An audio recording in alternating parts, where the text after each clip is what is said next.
and welcome AIA LA's President and Principal at HKS, Greg Varabian. Thanks so much for being here, everyone. Thank you, Corrine, and good morning, everyone. It is great to see such a powerful show of support for this conference. As Corrine stated, I'm Greg Varabian, AIA, President of the AIA Los Angeles this year, and I am Principal at HKS Architects in Los Angeles. And it is my distinct pleasure to welcome you to Powerful 7, Unapologetically Resilient. The conference is presented by the AIA LA Women in Architecture Committee, or the WIA, if you like acronyms. Today, I Zoom with you, proudly wearing my Women of HKS Los Angeles t-shirt with the names of 40 unapologetically resilient and talented women in their own right.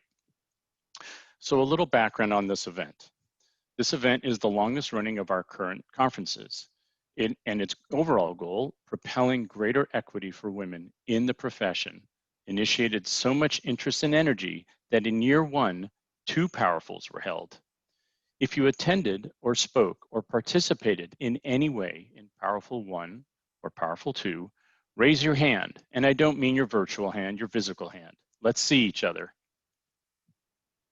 I can't see everybody because there's like almost 400 people so far. So anyway, well, thank you, of course, for being in the first one and being pioneers on in this conference. While your hand's up, I just wanted to also point out that one of the factors that demonstrates why this conference has been so successful is that women who keynote or speak on panels continue to return year after year as breakout session leaders who share their expertise with others. So for a second question, I'd like to just see how many people, this is your first Powerful. And I want to welcome all of you to this, and I hope it's not your last. Today and next Friday, as you experience this conference, I want you all to know that the AIA is committed to gender equity. We are committed to creating more opportunities for women in architecture. Second, we are mindful that this is a particularly challenging year for parents in our profession. Studies of larger populations document that women with children whose partners are male, and I'm going to look around and make sure somebody's nodding as I say this, carry a higher burden in terms of childcare responsibilities than their male counterparts during these COVID-19 conditions. In fact, at WIA's first event this year, attendees from across the country bore that out in a discussion that emphasized more than ever the need and value of WIA. For Black women and women of color striving to succeed in architecture, 2020 has demonstrated even starker inequities, and clearly there are a lot of things to work on together. The AIA LA will continue to offer strategies and programs that seek to widen possibilities for all of you within our chapter and the profession. We are incredibly grateful to the WIA for this spectacular conference. We know it will inspire you, and we hope it supports your goals as a professional. So please join me in recognizing the conference organizers. Chiara Bonsignori, AIA, and Marine Marukian, Associate AIA, chairs of the WIA and the organizing committee of Powerful. Thank you. Ashley Richardson, AIA, and Jennifer Noel Wong, AIA, vice chairs. Thank you. Annette Wu, AIA, and Lonnie Lee, AIA, past chairs of the WIA. Thank you. And Stephanie Reich, AIA, who led the breakout sessions. Thank you very much for everybody's participation. To all of you on the Stellar Committee who took on more tasks this year, more than ever, thank you very much. And finally, to all the speakers involved, we appreciate your time and thank you. Okay, so Chiara and Marina, let's get started. Good morning, everyone. Thank you, Greg, for your introduction, and thank you, everyone, for joining us. Welcome to Powerful 7, Unapologetically Resilient. I am Marine Marukian, like Greg said, Chair of Women in Architecture Committee and Senior Project Manager at HMC Architects. This is our 7th Powerful, and this is my 7th Powerful. I attended the first 2 as a participant, then as a committee member, and since last year as a chair. starting a new journey of sisterhood with the incredible Women in Architecture chairs that Greg mentioned, and especially with my co-chair, Chiara Bonsignori. It is an honor and a pleasure to be here today, and it's thrilling to see all of you joining, despite COVID, presidential elections, despite the economy, or any other tons of Zoom meetings that you may have. This is amazing. We have 500 men and women around the country joining us. East and West Coast represented in our Powerful 7 Unapologetically Resilient. This Powerful is our annual event, and as some of you know, our committee hosts several events around the year, including mentoring and networking, like speed mentoring and speed talks, to give you the chance to meet the incredible and talented professionals of our industry in Los Angeles. We are also involved in our community by participating in events like Girls in STEM as ambassadors and exhibitors, representing the architectural profession and inspiring girls to join our career. As Greg mentioned, we host several events online since we were all invited to work from home, trying to help you and us understand our new normal, how to be parents and architects during COVID, and how to deal with unemployment for this and any other recession. Definitely 2020 has been a challenging year. We were forced to stay at home, but most of all, forced to rethink our moral values, the true paradigms of our current times, forced to think, how can we achieve equity or equal salary paid if we cannot be ourselves, be proud of our race, our religion, or our sexual orientation? 2020 has created a lot of anxiety in some of us. A lot of people we know lost their jobs, and all of us have been affected by the events of the last months in one way or another. We have been faced with challenges, and at the end of the day, challenges can also be opportunities. And that's how we want to frame it today. With the committee chairs, we used our network to help people find jobs and new opportunities. We reached to each of other with sorrows, with our fears and accomplishments. And we discovered that above all, Women in Architecture Committee is here to embrace all of us, to elevate us, and to always help the conversation to be honest, contemporary, and real. In the words of Ruth Bader Ginsburg, fight for the things that you care about, but do it in a way that will lead others to join you. Chiara? Thanks, Marina, and good morning, everybody. So as both Greg and Marina mentioned, the theme for this year is Powerful 7 is Unapologetically Resilient. We chose these words carefully to communicate that we'll never remain quiet or step back from the challenges we face, that we're here to be bold, to speak up and claim our seat at the table, that we're resilient and that we're unapologetic. Our first day of conference, we're bringing to you brilliant politicians, activists, and designers. They will talk about placemaking, accessibility, and inclusivity. They will tell their own stories of how they're working to establish meaningful connections with their communities at large. Many women before us have made sacrifices and helped pave the way for all of us. And it is our hope that this conference and the work of this committee will contribute to make the journey to an equitable, just, and diverse practice less hard for those who come next. Join us today in our pride and outspokenness, in our willingness to help each other rise up and celebrate each other's successes, and elevating the voices of Black, Latinx, and Indigenous communities who are still grossly underrepresented in our profession. Look around you at all the amazing individuals who are here today. I mean, I think this is the kind of strong and energetic community that will help us make future strides for equity and diversity, because you belong and you have power, and this community has incredible power. So speaking of powerful community, we have to give a huge thank to all our volunteers. You might think that planning a digital conference would be easier. Well, let me tell you, it is not. So I want to thank TB, our AIA liaison and 24/7 supporter, the graphics masters, Anki, Chitlali, Erica, Jen, and Jessica, who created a beautifully SoCal-inspired conference brand for everything, for the program to the backgrounds. Sponsorship masters, Kim and Ashley, who made it rain and helped us get the support we needed, even in this year of crisis. Lois and Stephanie, who patiently went through all multiple rough cuts. It made us look like Hollywood divas in the final videos. Christine, Lauren, Stephanie, and TB, who assembled and coordinated a small army of amazing leaders for the breakout sessions. Victoria, who created elegant marketing images and taught us how to make Instagram stickers. And finally, Pete, for the tech support that has helped everything come together smoothly during these 2 conference days. So now moving on, in case you're wondering who paid for this, well, let me introduce you to our 2 presenting sponsors, KFA and Mott Construction. Thank you. You signed up to be presenting sponsors back in January, and I want you to know that having such massive support early in the game gave us great energy to push through when things got tough and we had to pivot to an all digital event. So thank you. But that's not all. I also want to thank our other sponsors for their generosity.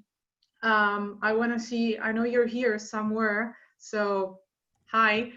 I see the champion sponsors, 2500, Bernard's, Co-Architects, HED, URW, and ZGF. Thank you. I want to say thank you to our student scholarship sponsors, EYRC Architects, Ansel Phelps, and Journey. Thanks, guys. They have donated tickets for students to attend the conference for free. And then finally, the Friends of Powerful. I know you're there. Altitude Design Office, Corgan, DCI Engineers, Frederick Fisher and Partners, John A. Martin, Michael Malson Architecture, NAC, New Engineering, SOM, Steinberg Art, TK1SC, and Walter P. Moore. I know I have some more. We didn't forget about you, but we'll recognize you at the next break. So thank you to everybody. And I guess now it's enough with the intros, and we want to get on with the main event. So Marine, you can take it away. All right, is everyone ready for our first speaker? Some of you might remember we celebrated the 100 years of the women voting rights a few months ago. Because of it, we wanted to honor that celebration, starting our conference with a strong political figure, a strong voice, and a strong statement. We wanted to bring you someone who has broken all the glass ceilings, someone that is fighting for what it is right and for what should be right. As an Armenian born and raised in South America, it is a pleasure and an honor to introduce you our first speaker of the day. Los Angeles City Council President Nury Martinez is the first Latina council president in the city's 170-year-old US history, the proud daughter of working-class Mexican immigrant and a strong women's rights advocate of the families in the 6th Council District and City of Los Angeles. Martinez helped lead the efforts to raise the minimum wage, created a task force to help women caught in the nightmare of human trafficking, and it's leading a policy initiative to increase paid parental leave in the city of Los Angeles. Please help me welcome our LA Council President, Nury Martinez.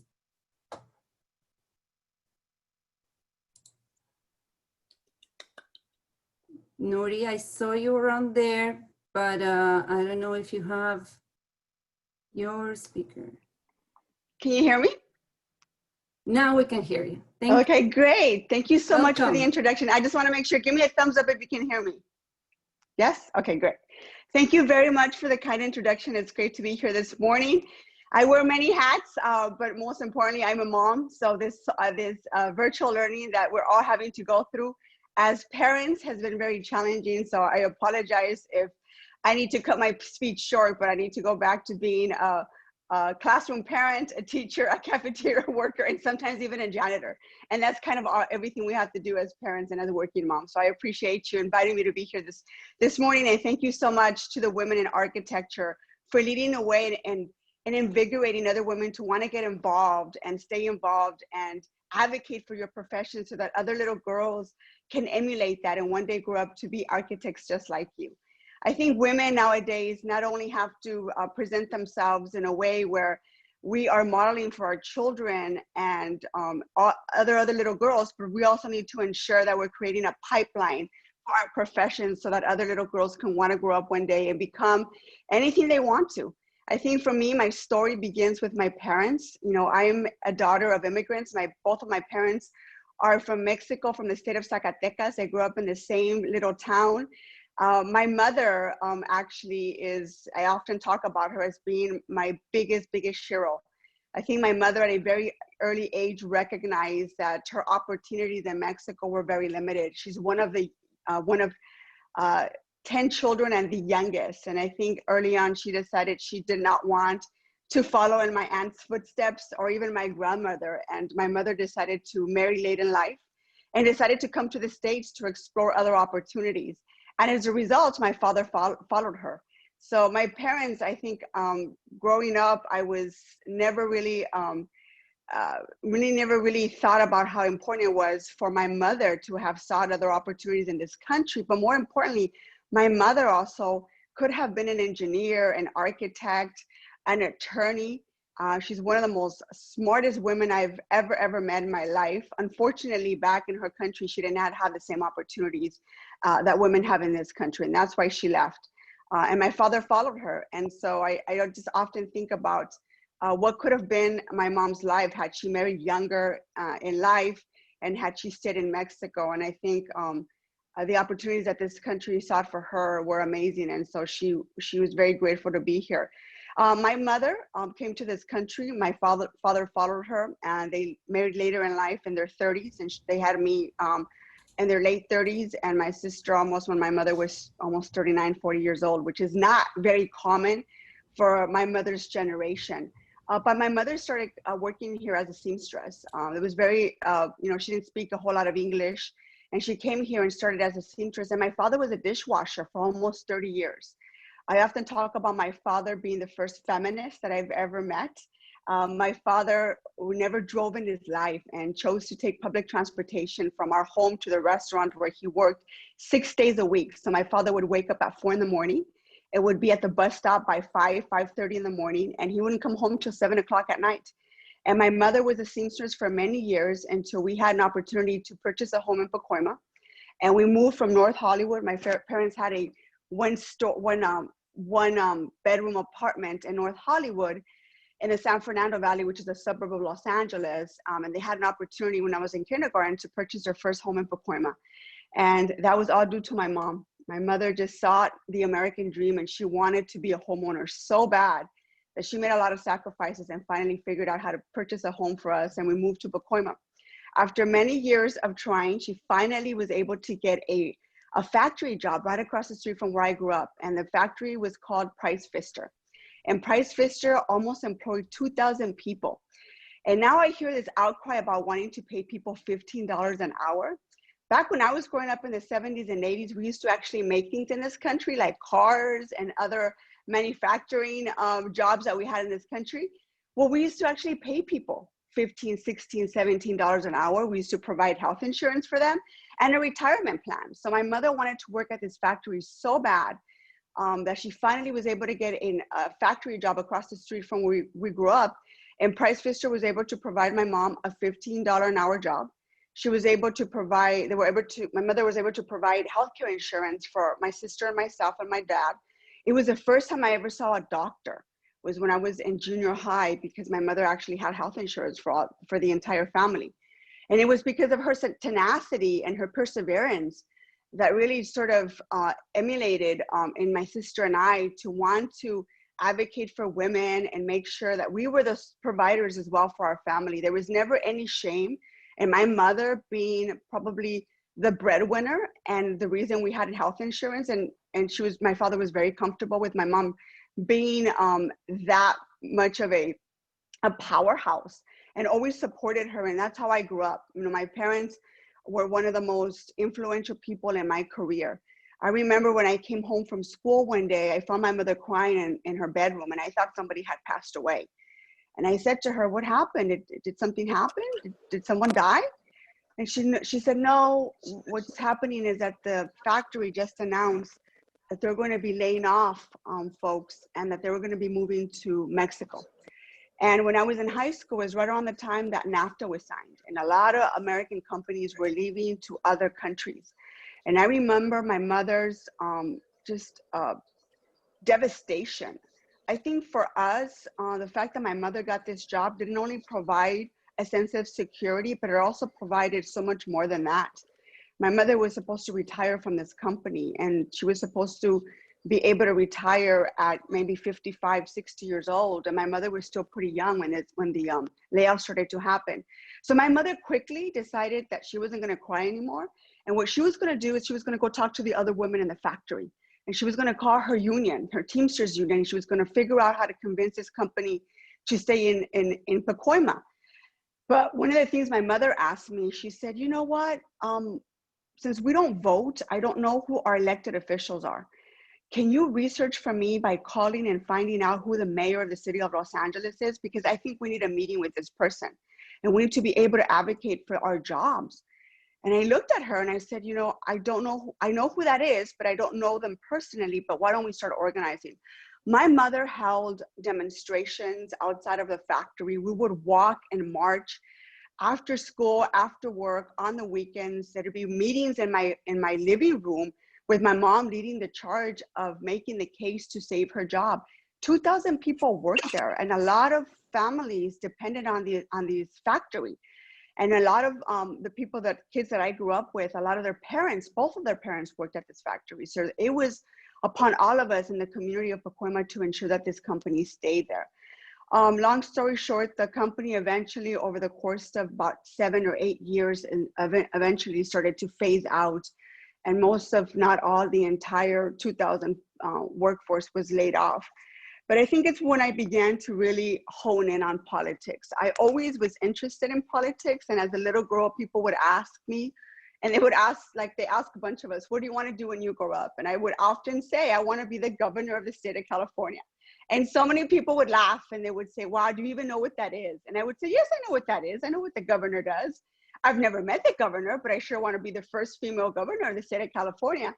But I remember this all started when I was in elementary school. In the 5th grade, I remember we had a mock election because it was a presidential election year. And I remember Mr. Glitzman had a mock presidential election in class. And I remember asking Mr. Glitzman what the difference between a Republican and a Democrat was. And he couldn't really answer. I was in the 5th grade and we just started to dive into politics, but we had a mock session. But I remember I went home and during dinner, I asked my father what the difference was. And my father, in his very limited English, explained it to me. And that's when I declared that our family was Democrats and that's what we were going to be. And fast forward, when my mother's job was at stake, I think I honed in on a little bit about what I knew about politics, but it became very clear to me that politics for some might be a luxury, and maybe it's something you learn in school, or maybe it's something that a professor inspired you to get involved with, or maybe a presidential candidate. But for my family and my mother, politics was, and engaging in community activism was a necessity if we were going to be able to change, save my mother's job. As a result of the company leaving, it left an enormous sense of environmental injustice in the community. I grew up in Pacoima, like I just mentioned, but in my community, we're surrounded by 5 major freeways. We had over 35 active landfills when I was growing up. Price Pfister became a Superfund site because of the contamination and the amount of pollution that this company left behind for this community to grapple with. So as a young adult, organizing to save my mother's job not only enabled me to get involved in politics, but I also became very aware of environmental justice or environmental racism at a very young age, because we were constantly advocating for the local government and the state of California to clean up this site to the standards that the community wanted to. And so I began to organize around that issue after this company had left. Fast forward 10 years, almost a decade and a half went by before this company actually was brought to the community to hold them accountable and be able to tell the community, we're going to clean this up to residential standards so that communities like mine didn't have to grow up across the street from Superfund sites. This is just a little bit of sort of how my activism became so part of my political career. Politics for us was not, like I mentioned earlier, it's not a luxury. It was born out of necessity because we basically didn't have any choice. When I was growing up, I can count the number of women that look like me that were in elected office. And I often ask myself, why aren't more women running for office? And why aren't more women who look like me have a voice in elected office? And so I became very involved in getting good people elected. I was a campaign manager in my early 20s. I became very aware of the base of voters in the district. I met my husband in high school, even though we weren't dating. My husband and I became very involved in trying to register Latinos to vote, especially after 187 and in the 90s. And we became very, very aware of the fact that Latinos were going to be able to create an incredible voting bloc in the city of Los Angeles, and we wanted to be part of that. And so our parents became citizens as a result of Pete Wilson's 187 proposition in California. And as so many of my family and friends became just scared of the fact that the state could very much turn their backs on immigrants, we became quickly educated ourselves and educated our family members to become not only citizens, but registered voters to actually cast your vote and have a voice in local politics. Soon after that, I got married, and I always knew I wanted to run for office. And so I had an opportunity to run for office in the city of San Fernando. People don't know that I've held 2 other elected positions before I became elected to the city council. I served on the city council of the city of San Fernando for about 7 years. 3 of the 7, I was the mayor of the city of San Fernando. And when I was 7 months pregnant, I was approached if I would be interested in running for school board. And it's the very first time that I've actually questioned whether I had the ability to run for this particular office, because I had not been a teacher. I'm not a school administrator, but I do understand the complexities of growing up in a public school system. I am a proud graduate of LAUSD and of public schools. And I knew that my daughter, at the time when I was pregnant, we knew we were having a little girl, was going to enter the public school system. And as a parent, one of the most important decisions you will make is where you're going to send your kid to school. And so I took a little convincing, but I ran for office, and I was 7 months pregnant when I was running. And I would never do that again. I often talk about how challenging it is to run for office as a woman, well, let alone pregnant.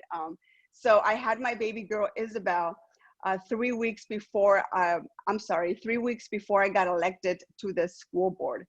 And it was incredibly stressful and very, very, intimidating at the same time, because, you're trying to create this environment for your child to be born into, but at the same time you're running for office. So I can't tell you how stressful that was. It's so much so that it actually ended up being in the hospital for a little over 3 weeks as a result of the stress. But I remember being elected. I remember my election day, I should say night, when I was running for the school board.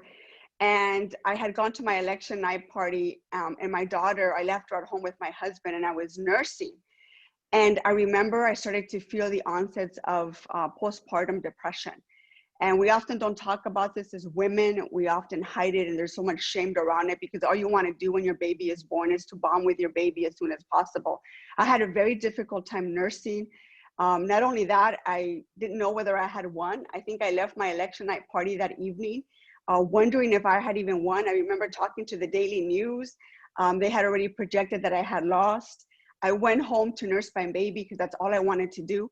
And I remember waking up at 6 o'clock in the morning for the morning feed, and my husband, running to me and saying, "You won. You won by 652 votes, but you won." And so that's how I got elected to the school board, because, I just did not, I left thinking to myself, wow, I probably did not win, but all I could think about is going back and getting home to my daughter.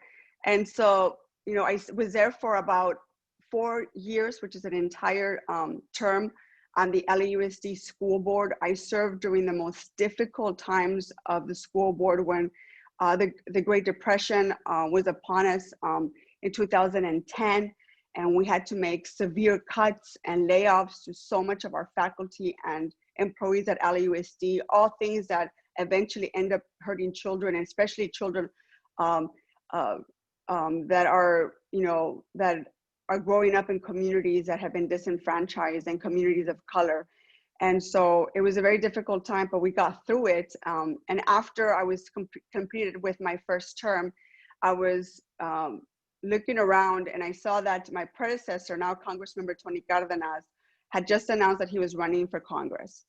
And I said to myself, wow, it would be amazing if I could get elected to the city council. But at the time, there were so many men in front of me that thought that they had, for some reason, they had been anointed to run for the seat. And I tested the waters and I went back, raised a little bit of money, was able to secure some covenant endorsements. And that's what actually eventually led me to announce my candidacy for the LA City Council. My predecessor now, Congressmember Tony Cárdenas, had already left. He was serving in Congress. And I was about to launch this city council race. My daughter was already 4 years old. And initially I was running against men. They eventually dropped out. I ended up running against a woman. But if you know anything about my race in 2013, I ran in a special election. So my primary was actually the mayor's runoff. And so on May 20th, when Eric Garcetti became mayor of the city of Los Angeles, it was actually my primary. And so that evening, we had, huge turnout at the election night party. And it turns out that I had lost my primary by 19 points. 19 points is a huge loss. The only reason my opponent was not able to win outright was because she did not get more than 50% of the vote. And in Los Angeles, that's all you need. You just need 50.1 to be able to secure a victory. And she was not able to do that. And so I was able to go into a runoff with her because she did not secure more than 50%. But a 19% deficit for any person running for office is devastating. Not only did my covenant endorsements walk away from me, but my money dried up as well. And I started to look around and trying to make the case for myself about how I was going to be able to turn this election around and convince my supporters that I can actually win.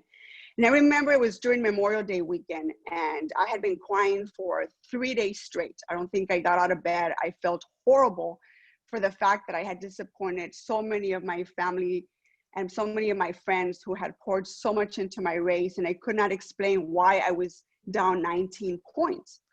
So I remember I was lying in bed, and my 4-year-old came into my bedroom and said, "Mama, do you still feel sick? Do you not feel good? You still don't feel good?"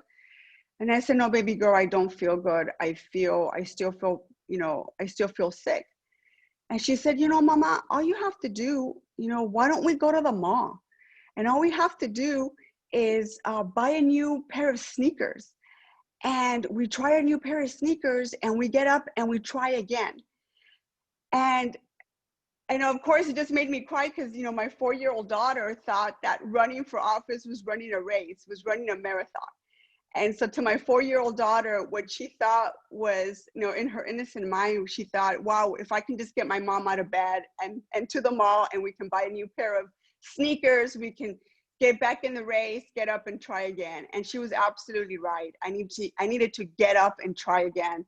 I have never worked so hard on a campaign for the next 2 months after that primary loss, because my general election was scheduled for July of that same year. So I had 2 months to figure this out. I remember I called some of my dear girlfriends and we kind of rallied around in our homes, and we said, who are we gonna call for money? Who can we get people to donate $20, $50, $100?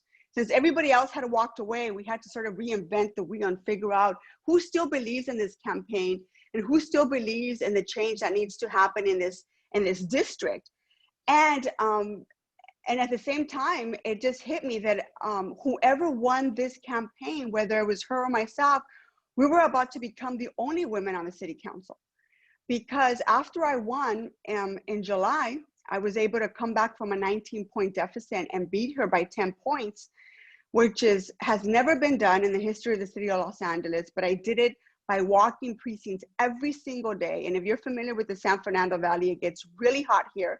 I remember it was humid and it was 105 degrees sometimes. And sometimes you felt that you couldn't go anymore. But I would just get up and keep walking precincts. I think at some point people would just feel sorry for the fact that I was sweating and out of breath and clearly needed a glass of water, that they would invite me into their homes and say, here's a glass of water. You seem like you've been run down. And I quickly, ask for their vote, secure their vote, and just keep walking until 8 o'clock in the evening. And I remember some of these conversations that I would have when I would knock on voters, that it became very apparent that more women needed to do a better job, if not advocate for each other to run for office, because I often got asked where my daughter was. I often got asked by other women voters, who was taking care of my daughter and who was preparing dinner for my husband. And I remember that at times I want to lose my mind and thinking to myself, wow, it's 2013 and you're asking me why, what's going on with my daughter, and have I not made dinner for my husband?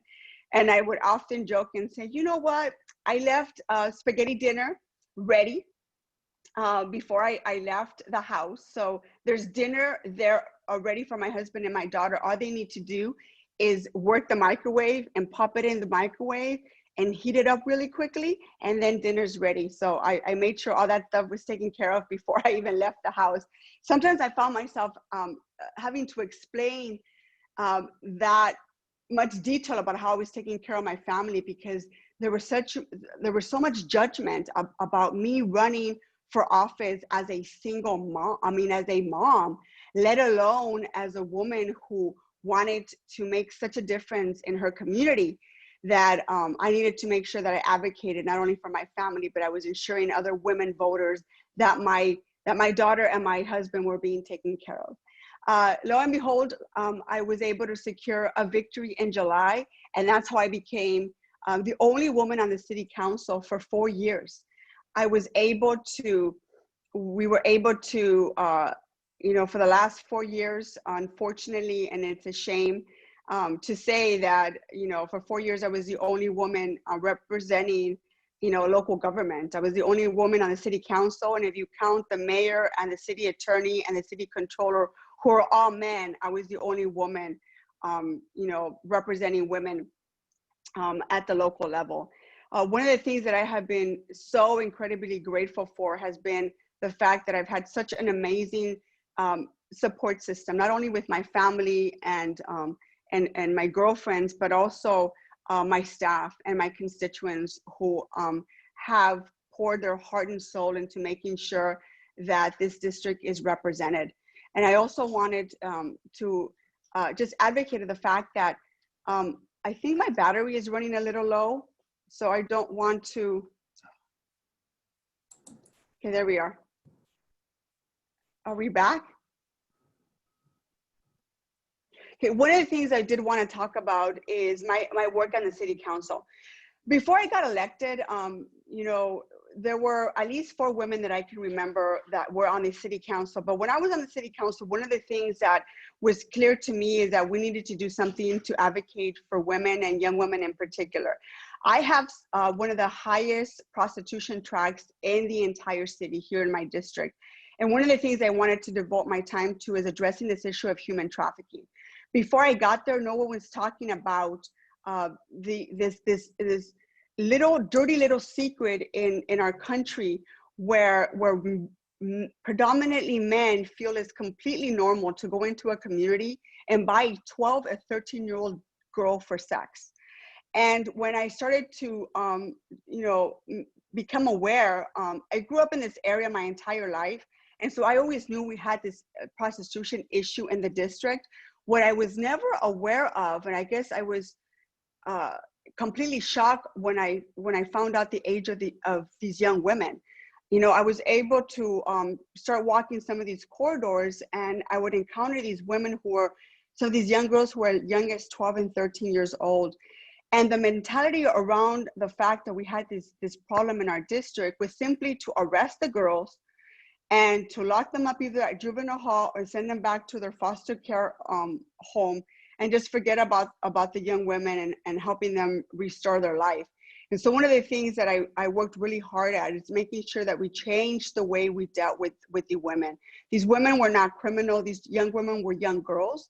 And these women were victims of a person that was making money off of them. And so oftentimes these young girls were either being tortured, being threatened, or drugged to be out there in the middle of the night, half naked, selling their bodies for sex. So one of the things that I believe women bring into elected office is advocating for these very issues that, unfortunately, if we're not at the table, do not get addressed. Issues like human trafficking, which I was able to change the conversation and change the way LAPD addresses this issue, is important to me. We're able to talk to the local residents that these women were not hookers or whores or any other derogatory way of describing them. These women were young children that we needed to do something about to be able to save them and take them off the street. Not only that we really needed to go after the person and the perpetrators who were creating this horrible, horrible situation for so many of our young girls. And so we were able to work with the police department to shift the way we talked about this issue and the way we went after the people who were creating this issue for our young girls. And those are the pimps that are oftentimes gang members who make more money trafficking girls than they do selling guns or drugs. And so that's what we've been able to do. We've been able to change the conversation and be able to focus on the victim and getting the victim the help and the resources that they need to be able to turn their life around. And we've been able to hone in and be able to develop a tight case to put some of these people away for good. The other thing that we've been very concerned with is paid parental leave. I don't think women in particular, or parents or people who are about to become parents, should ever have to choose between a paycheck and staying home to bond with their children. It's something that we have to constantly be able to create that distinction for our families. And for those of us like myself, I talked about postpartum depression and how difficult it was for me to get through. If it wasn't for my husband and the fact that I had a job that allowed me to stay home and get better and be there for my daughter, I would not be here today. And so we've got to constantly advocate for those types of issues for women. Minimum wage was another thing that I was incredibly involved in, making sure that the city of Los Angeles passed. So many of the women that are holding 2 or 3 jobs, are raising 2 or 3 kids by themselves, should have a decent job that pays a decent wage, that provides for decent healthcare benefits for her and her children.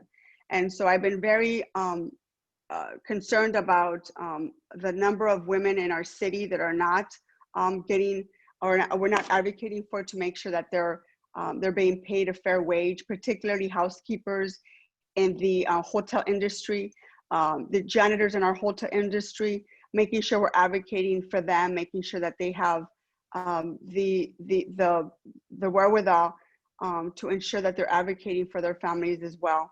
One of the things that I also want to talk about is this leading as a woman during COVID. I became council president in January of this year. And when I talk about being council president and being the first Latina in 170 year in the city's history, it is incredible. It is the honor of my lifetime. But at the same time, it comes with a huge sense of responsibility. I laid out a family first agenda in January to advocate for the families and children that I often think are left behind.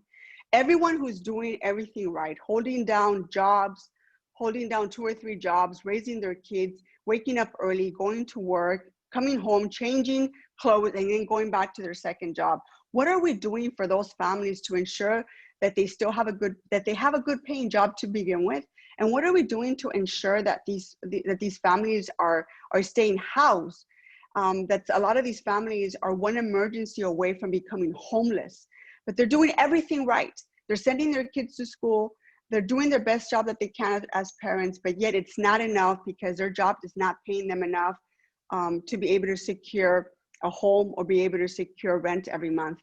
And so one of the things that I've been very deliberate is that this council put families and children first, that we're advocating for them no matter what the policy issue is before us. We have to ensure that we're doing everything humanly possible to make sure that our families come first, and that we're doing everything possible to make sure that we're passing policy that protects them first and foremost. Leading during the time of COVID has been incredibly difficult. I can't tell you enough, these past 7.5 months have not only been challenging for me and my colleagues, but it also has been challenging for a lot of women leading during the COVID and during this pandemic.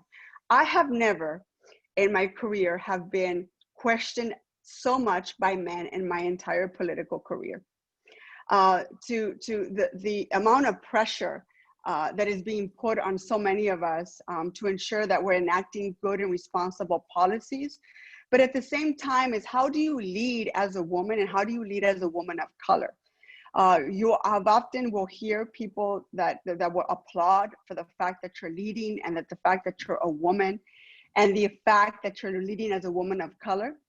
But so many times you often get questioned and second guessed. And so many times people become very angry, because even though they say they're proud of you leading as a woman of color, if you're not leading the way they want you to, they will make it known through social media, and you will become, unfortunately, a target for a lot of what's going on. And I think that's something that I want to leave you with, that we are becoming incredibly, it is becoming incredibly clear to me as a woman and as a woman leader in the city, as I see what's happening to other women across our country, what's happened to the governor of Michigan, and that kidnap plot that was just revealed yesterday by the FBI, and what they were planning to do to her.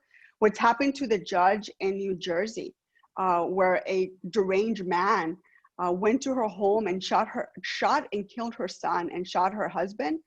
And the amount of attacks that women have endured in positions of power is very concerning to me. And I think so many of us need to speak to that and need to call it out for what it is. I think it's become very clear to me, even though people might not agree with me every single day. And maybe there are times that these policy decisions and policy votes become very controversial. There is nowhere in this country, or in my opinion, or in the city, or in my community, where it is okay to put my life and the life of my daughter at risk by mostly men, by men on either the left or the right side of our political spectrum, who disagree with us and think it's okay to publicize my home address, to come to my home and vilify me and call me derogatory names and shout them out outside of my daughter's window is not okay. And so I think for some of us who take the risk of leaving our homes every day, because that's usually what it feels like, you know, we're leading during COVID, and we have no other choice. I have to lead. I have to go to City Hall a couple of days a week. I have to conduct meetings, and I have to keep the city moving forward, and I have to continue to advocate for my constituents, and I have to continue to advocate for women and children, and we have to keep the city moving. And we cannot do that when you are under attack by folks who think it's okay to vilify women in political positions. And so with that, I just want to continue to say we have an absolute obligation to continue to set the example for women who don't see themselves in some of our positions as architects, as engineers, as elected officials, because we've often seen men take on these positions. We have to create that pipeline and bring women with us, no matter what. Is my obligation to ensure that a woman, once I leave and I'm turned out of my city council seat, that a woman is able to succeed me and replace me on the city council. It is my obligation to create that pipeline for women of color in particular, to see themselves as, you know, the next city council member. Why not the first, you know, woman mayor of the city of Los Angeles, the first female governor in the state of California. There is no reason why we can't make sure that the pipeline leading to that is upon us. We need to ensure that those resources are there. Thank you so much for having me. Thank you. We have to wrap up. Great honor to be here. Thank you, Council President Martinez. Thank you for your story. I mean, it was so inspiring and so great to have you in our conference. And we are humbled to have not only one, but two politicians joining our event today. This is our way of celebrating our right to vote, the upcoming elections, and the amazing and unapologetically resilient people of our city. Nithya Raman is an urban planner, anti-poverty advocate, and mother of twins. She has fought to increase resources for slum dwellers in India, founded a homelessness services nonprofit in Los Angeles, and served as executive director of Time's Up Entertainment. She is currently a candidate for Los Angeles Council in District 4, who has advanced the November runoff with one of the strongest showings against as incumbent in LA history. She is a Harvard and MIT trained urban planner. She has dedicated her life to make a difference, and now she wants to contribute even more by joining the political sphere. Please help me welcome Nithya Raman. Hi, Nithya. Hello. Hi, can everybody hear me? Yes. Great, wonderful. Yes. Thank you for having me. It's such a pleasure to be here. And I just wanted to say, I don't know if Nuri's still here, but those were incredibly inspiring remarks. And as someone who is, trying to carve out my own path in politics, I have to say I was incredibly inspired by her ambition and her focus on her political career. It's so inspiring to see a woman own that so powerfully, and for her having been the only woman on our city council for a number of years, I'm sure that was incredibly challenging, and she has held her own and led the council through an incredibly difficult time. And it was really inspiring to hear her speak and to hear her story. So thank you so much, Nuri. I wanted to tell this audience a little bit more about my own story and my decision to run for office, because I know that this is a group of professionals like I was, and I was somebody who hadn't really thought about running for public office before. So I wanted to share my path to deciding to run for public office, to tell you about some of the misgivings I had when I stepped up to do it, and to tell you why I think this has been a very, very fruitful journey for me so far, and one that I hope more of you who are so engaged in making public space and building kind of the shape of cities, that more of you will also step up and join if you are considering it. So in some ways, even though I had never thought about running for public office before last year, the roots of this campaign actually started in 2014 when I worked briefly at City Hall. I was asked then to look at the city's response to homelessness at a time when our homeless population was significantly less than what it is now. So now it's over 41,000. Back then it was less than 24,000. A huge increase in just a handful of years. But even then, for me, that number, 24,000, felt like a staggeringly large number, and a number that felt particularly large in the richest country in the world, second largest city in America. What I found in my work at City Hall was very surprising. The city was spending over $100 million on homelessness, and that most of that money, $87 million, almost 90% of it, was being spent on putting unhoused individuals in jail, and often for things that could barely be considered crimes. They were being put in jail for 3 nights for things that they would never actually be taken to court for or prosecuted for.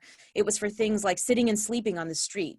It was for having a shopping cart. It was for drinking in public. And as I looked at the data and as I looked at the numbers, I was puzzled, because not only is this method of response to homelessness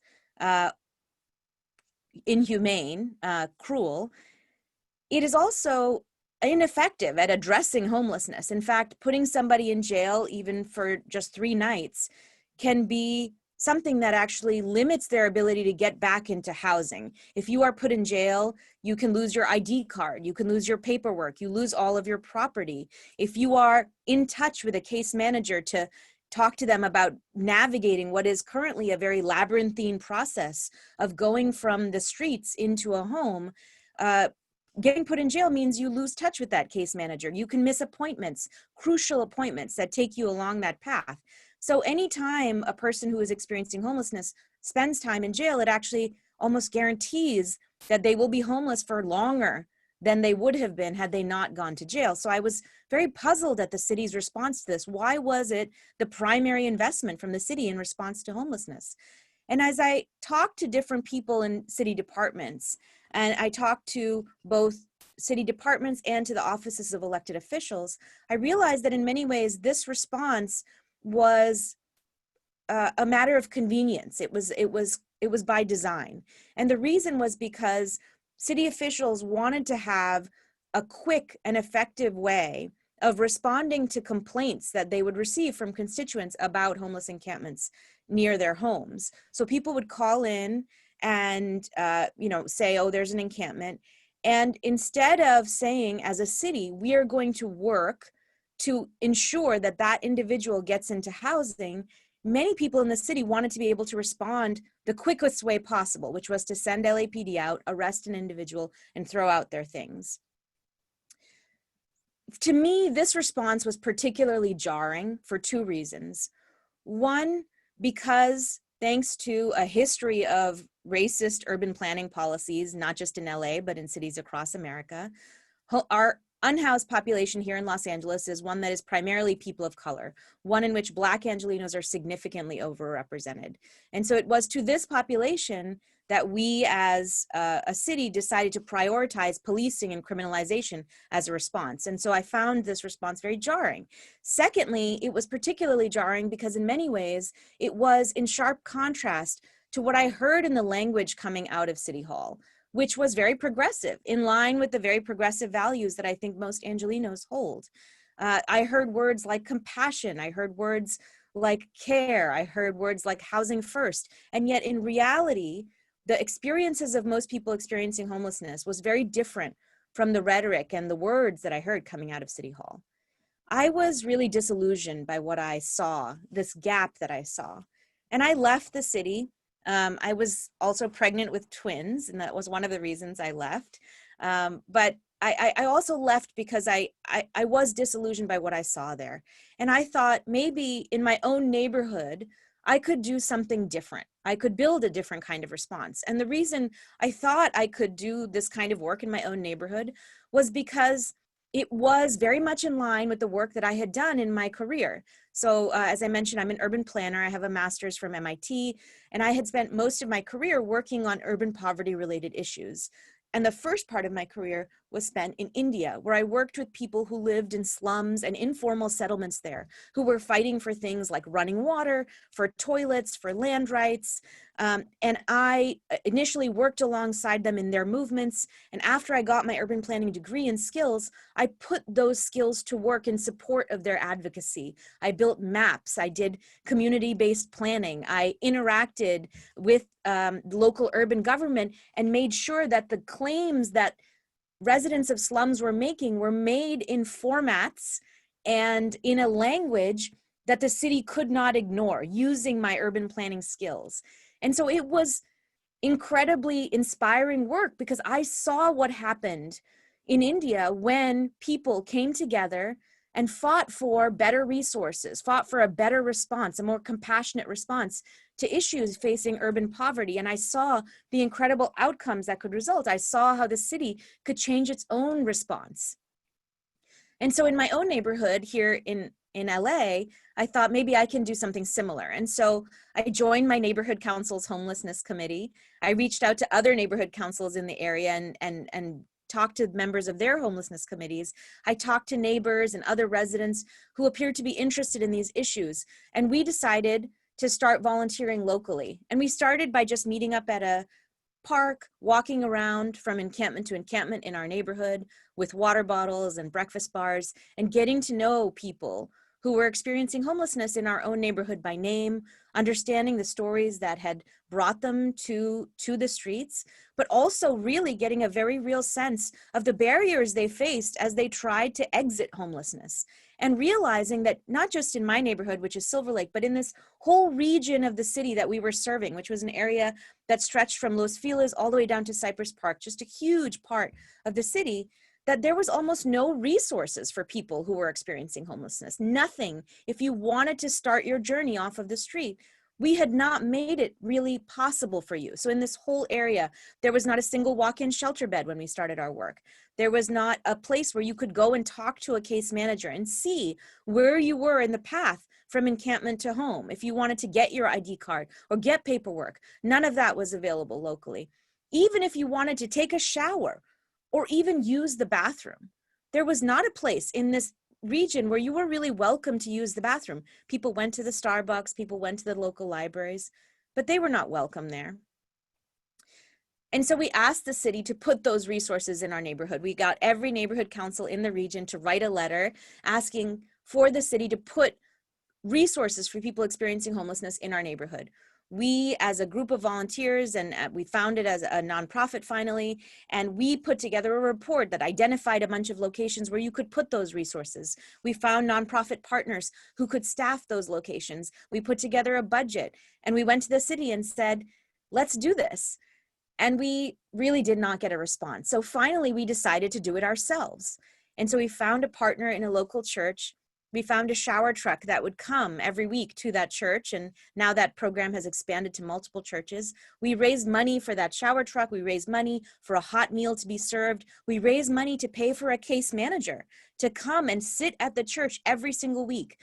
And then we raised money for a van and rented a van and drove around from encampment to encampment, picking people up, bringing them to the site, and dropping them off afterwards. And guess what? Through those repeated interactions between people experiencing homelessness and a case manager, through regular efforts to move people along that path to housing, people did get housed. Over and over again, they got housed, including people who had lived on the street for more than a decade. And I remember one weekend I was at the church and I was sorting through clothing donations, and I was looking around at all of these other volunteers who were there. And I had left my children behind with my husband, as I did every weekend. I was ignoring my full-time job. And all of these other people were at the church who were also volunteering, who also had families, who also had full-time jobs. And we were here at the church doing this work. And I thought, if my elected representative felt this level of urgency and commitment to addressing this issue of homelessness, and if they had taken the kind of approach that we had, of going to residents, of learning from them, and of understanding where the gaps were in the system that we had put together to respond to homelessness in Los Angeles, and trying to build a response that filled those gaps, that our response to homelessness in Los Angeles would look so different from the way that it looked today.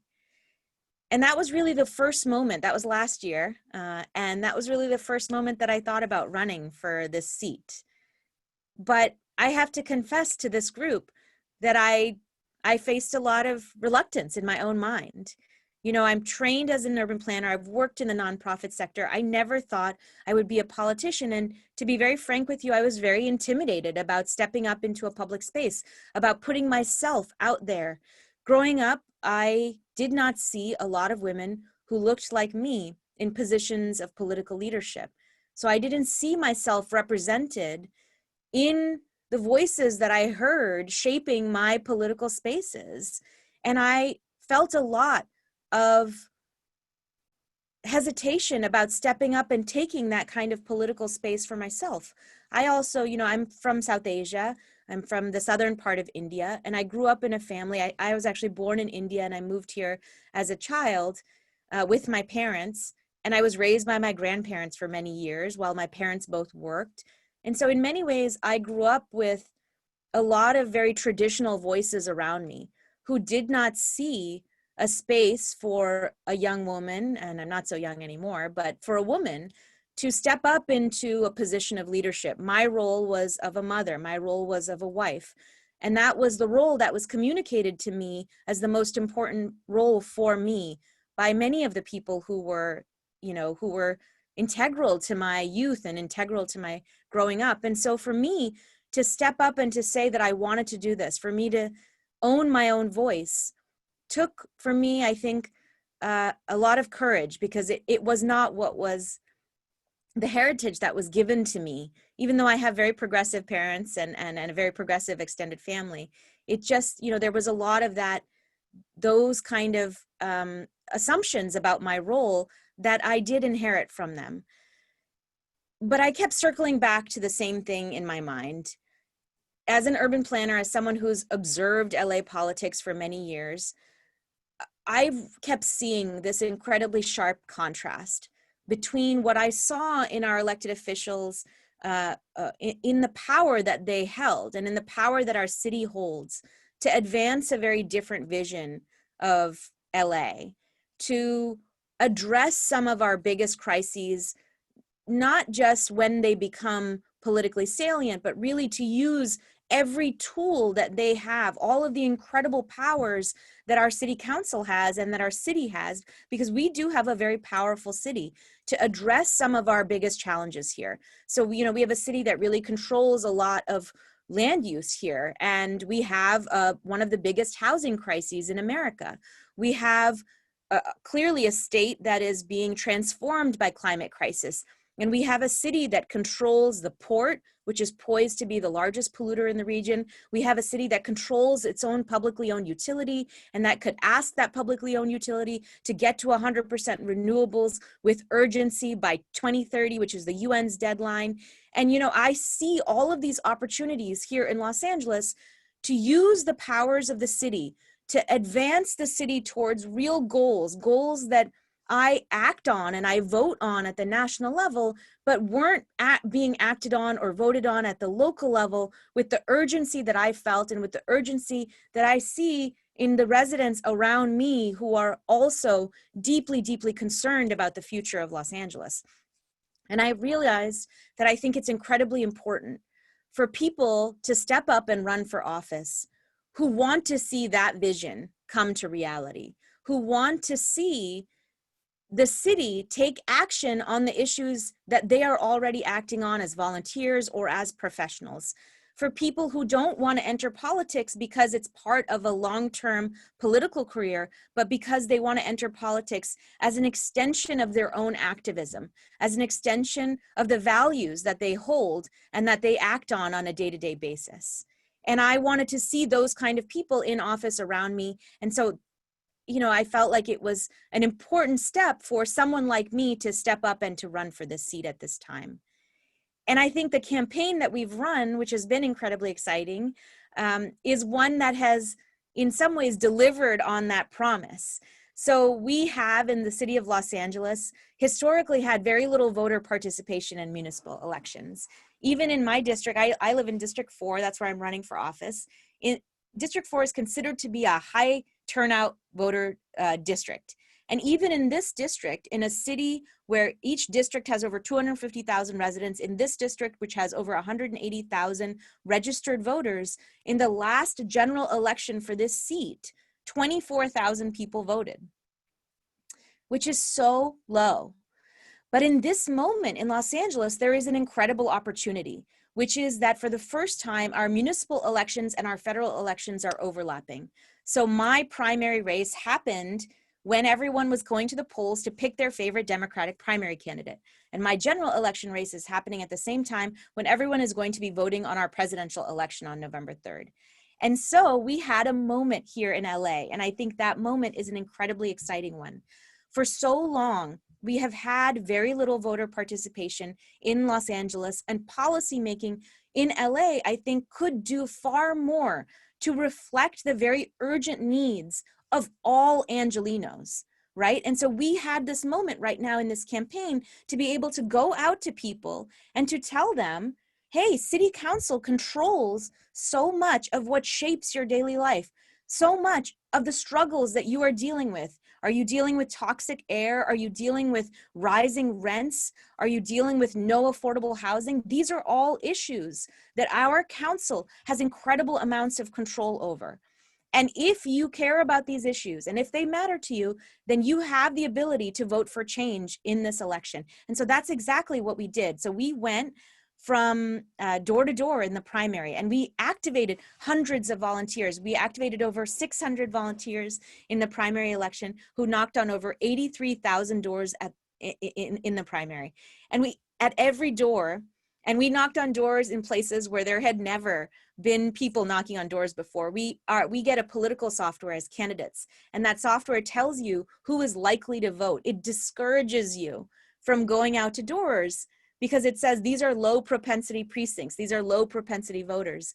But we did not look at those classifications. We knocked on every door that we could access.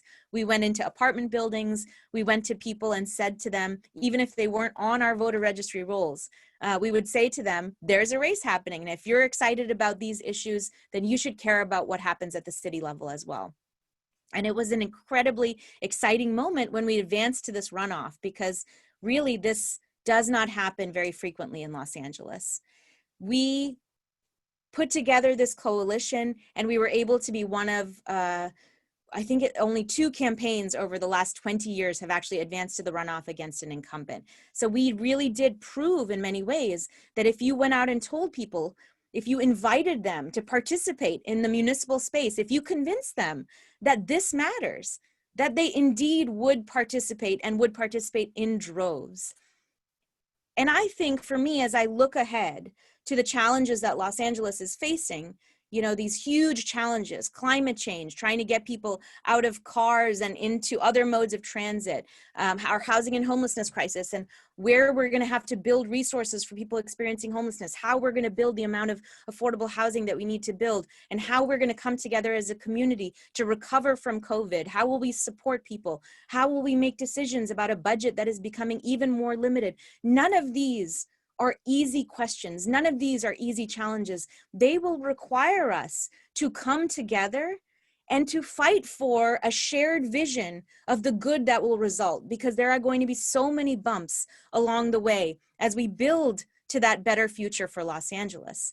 And I remember on primary day, which was the last party I went to, we had an election night party, and it was at a bar near my house, and there were hundreds of people at that party. And I remember looking around that room, and it was all young people. It was many people who had never even voted in a municipal election before. But in this election, they had canvassed, they had volunteered, they had done so much work for a municipal candidate. And I remember looking around that room and thinking to myself that this kind of civic engagement, this kind of knowledge about the power of local government, about what it could do for people, and the ways in which it could be working better for residents, this was the durable change that would help us to transform Los Angeles going forward. And I remember I got a call from an LA Times reporter who wanted me to comment on the first round of results that had come in. And I remember looking around that room and seeing a phone call come in, and I hung up on her because I did not want to know the numbers, because I knew that what I was seeing in that room already was incredibly powerful, was an incredibly powerful part of the change that we need in Los Angeles. And I think it is the change that we will have. I'll be honest with you, running this campaign, during the pandemic, while raising my twins who are now home from preschool, it has been hard. It has been a very, very challenging general election. And, when I think about the journey that we've gone through over these past few months, when I think about kind of another day doing 6 Zoom events and trying to meet with residents and trying to convince them to vote for me or to give me a chance, or to think about how we could do better as a city, how they can expect better from their local government. I think the thing that has really kept me going through this entire time has been the idea that, I have a boy and a girl who are my twins. I have one boy and one girl. And on my ballot this time, I'm going to show my daughter, and she's going to see Kamala's name and she's going to see Nitya's name. She's going to see these 2 names on her ballot. And she will never have to wonder whether politics is an appropriate space for her. She will never have to ask herself whether it is possible for her to take up space in the way that I had to question myself before I made this decision. And I think that has really meant so much to me. And I really wanted to share that with all of you, because I know that so many of us are facing these same challenges as we decide whether or not to step up in our own career spaces. And that assumption that she has, that she goes into the world without that question at all, that really is the thing that I think has kept me going through this. So I just wanted to thank you all for giving me the space to speak with you. This is an incredible honor. And, I hope that we can continue to be in touch, especially since our professions are so aligned. Thank you, Nitya. Thank you, Nitya. It was amazing having you here. We are over the moon with everything that you share. If you get the chance to scroll down through the chat later, you're going to see the bunch of comments that were on support. So I appreciate you being here today. Thank you. So now we're moving forward with our first architectural speakers. When we started planning Powerful 7, we gave ourselves the challenge to reach for the stars. And we started thinking the architects that we would love to have today. The first name that came to mind was Billy Tsien in conversation with Annie Chu. We reached out to Annie, and in 2 seconds, they both accepted our invitation. These amazing 2 architects started their own firms, have created an untouchable career and reputation, and both have worked not only in emblematic buildings, but kept time to be involved academically and actively in their community. Billy Tsien, along with Todd Williams, founded their New York architecture practice in 1986 and are currently working in the Obama Presidential Center in Jackson Park, Chicago. Annie Chu founded her firm, Chu and Godwin Architects, in 1996 and has worked in projects like MoCA and the Hammer Museum. They not only have those things in common, they used to work together, and the stories, the simplicity, modesty, and clear mindset that Kiara and I enjoyed during our pre-conference conversation with them are worth it on an event on its own. Please help me welcome Billy Tsien and Annie Chu. Hi, Billy. Hi, Annie. Hello. Thank you for joining us today. It's my great pleasure. I just think of this as a kind of a very, very large family reunion. And Yeah. I have great love for LA because I went to school at UCLA. So these are my roots. Annie, can you turn off your mic so we can see you? Or Okay. it's just Yeah. me. Good. Okay. That's- I just want to join in with Billy too to say thank you so much, for giving us the space here to kind of be in a reunion. I just want to point out Billy, David Heyman's on this Zoom. So this is like the old Todd Williams. Family reunion, office. yeah. It's really a family reunion. So Billy and I have had, I think I recounted 36 years of friendship, mentorship, and sisterhood. And, I feel really, really lucky to have met her the summer of 1984 when Rick Gooding and I went to New York, and Pat Oliver, who's now the Dean of University of Houston, who is a classmate of Billy at UCLA grad school in architecture, wrote a letter to Billy to introduce me and said something to the effect that, oh, she's good with colors. So I still remember that. And then so Billy said, well, I'm having an opening of this Art on the Beach thing where, she has a public artwork with the musician artist David Van Tighem. And it was the opening night. And I said, why don't you come over to Art on the Beach, which is basically a landfill at Chambers Street in New York. It's an annual event where artists and architects get together. And so I remember seeing Billy for the first time. And in my sort of excitement of coming to see her, I almost kicked sand on her newborn baby in the baby carriage, that just like at her feet. And that's how we met, was like almost having a destructive accident on her newborn. So ever since then, I have worked for Ton Billy from roughly from 84 to 90 before I came back. And so Billy, do you want to introduce our format or anything? I mean, I think that Annie and then her husband, Rick Gooding, were in our studio, and Todd and I felt as if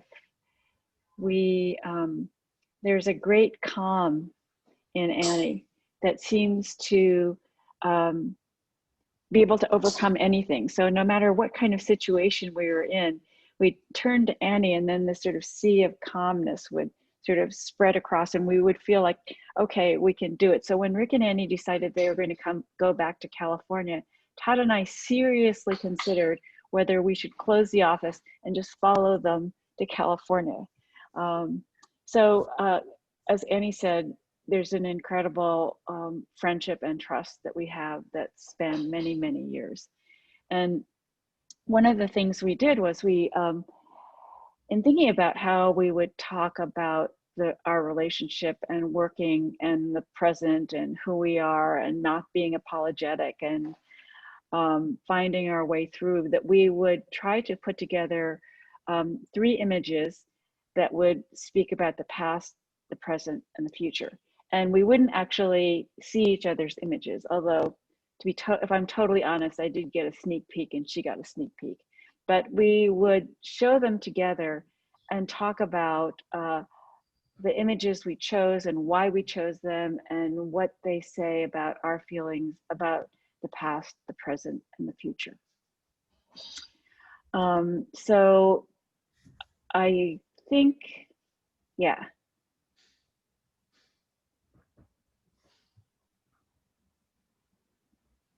Okay.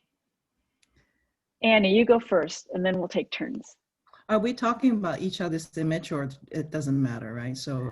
Oh, I think we can talk about our own and then each other's. Okay, yeah. So I'll start with the one on the left. This is a 17th century artist by the name of Artemisia Gentileschi. She was born in Italy. Basically, she's a feminist legend. She's a painter in a time when no guilds would accept any woman.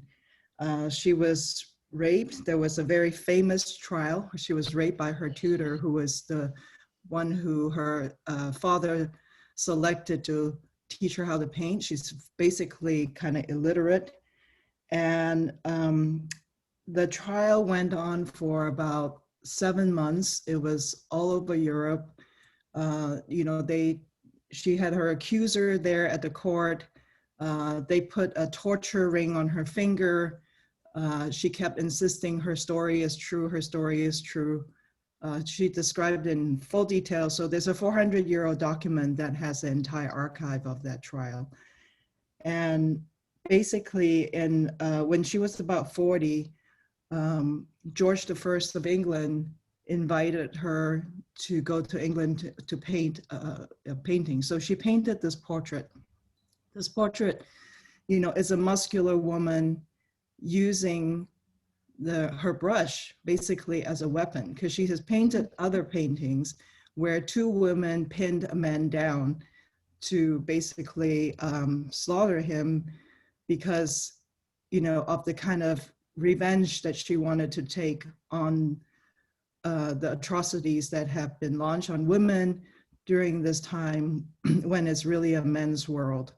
And it says like 2 women together can really pin down and kind of defeat a man. So she was the feminist before her time. So I just wanted to say that, in reflecting on this issue about the past, when Billy gave this challenge of the 3 images, and I looked at it, I said, we're doing, it's still the same. We're still in the same place. And, you know, it brought a little bit of sadness to me in reflecting on that past 400 years ago. Well, it's interesting.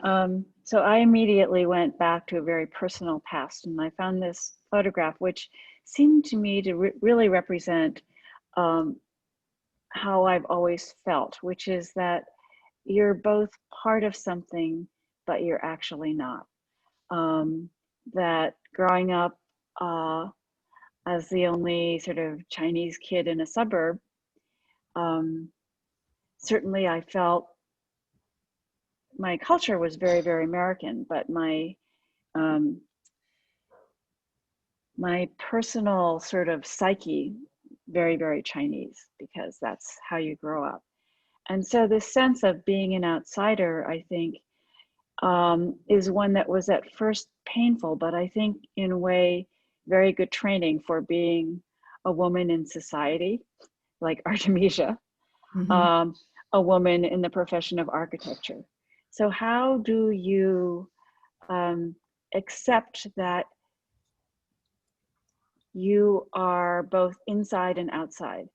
It gives you a kind of power of being a sort of observer, because you're never really integrated, integral to the whole. So if you're an observer, you are more free to sort of make judgments. You're not held so much in the web of a kind of larger history. And certainly for Artemisia, she was an observer and an outsider. And one can see this as a point of sadness, or eventually one can see it as a place of power. And I believe it gives us as women a place of power. I mean, I agree that, you know, I think that I have a slightly different upbringing. You were born here, but you basically grew up in a Chinese family. So you were very much encultured in that way that I was brought up and immigrated here. And at some point, you know, after my teens, I realized that I am that inside and the outside person that you described, and that there's a part of me that particular tension was actually a place, a center of power, you know, that I could always go to. It's almost like I have two homes, you know, if one doesn't work out that day, you know, I can go to the other place. So yeah, I love that. Actually, I felt fortunate to be that. But it takes a while, because in the beginning, yeah, you really wanted to be part of everybody else. I mean, I yeah, remember absolutely. thinking I wanted to be part of some group. So for a long time, I thought I was Jewish, because well, being in New Jersey, of course you were. and because my best friends were all Jewish, and then I would go with them to the Jewish youth group dances, and I would feel so happy there. But I finally realized spiritually maybe I am, but I still wasn't fitting in. Yeah. Should we go to the next image? Yeah, sure. Okay, since you went first, I'll go first. So the present. So the present is so unknown. So actually, this is a weird image that I found that's always meant a huge amount to me. One of my earliest memories was growing up in a kind of two-family house. And actually the space next door was a dentist's office. And so there was a door through which I was not allowed to go, because that would lead you into the dentist's office. But I was probably only about 2 or 3 years old. So this is an early memory. And I would lay down on the floor and try to look through to see what was on the other side. And you could hear the squeak of the rubber shoes on the floor. And there was a kind of smell of, I don't know, sort of a kind of alcohol smell, kind of a disinfectant smell, and it seems so sort of mysterious. So now we're in the present, and everything feels so chaotic. But I do believe that the present is cracking things open. And a lot of that cracking open comes with a huge amount of suffering and pain. But some of that cracking open, I think, gives a new kind of space for people to be. So I look at the city, New York, where a lot of businesses have closed and gone out of business. And, you know, the right is always saying, you know, it's anarchy city and it's a failing city.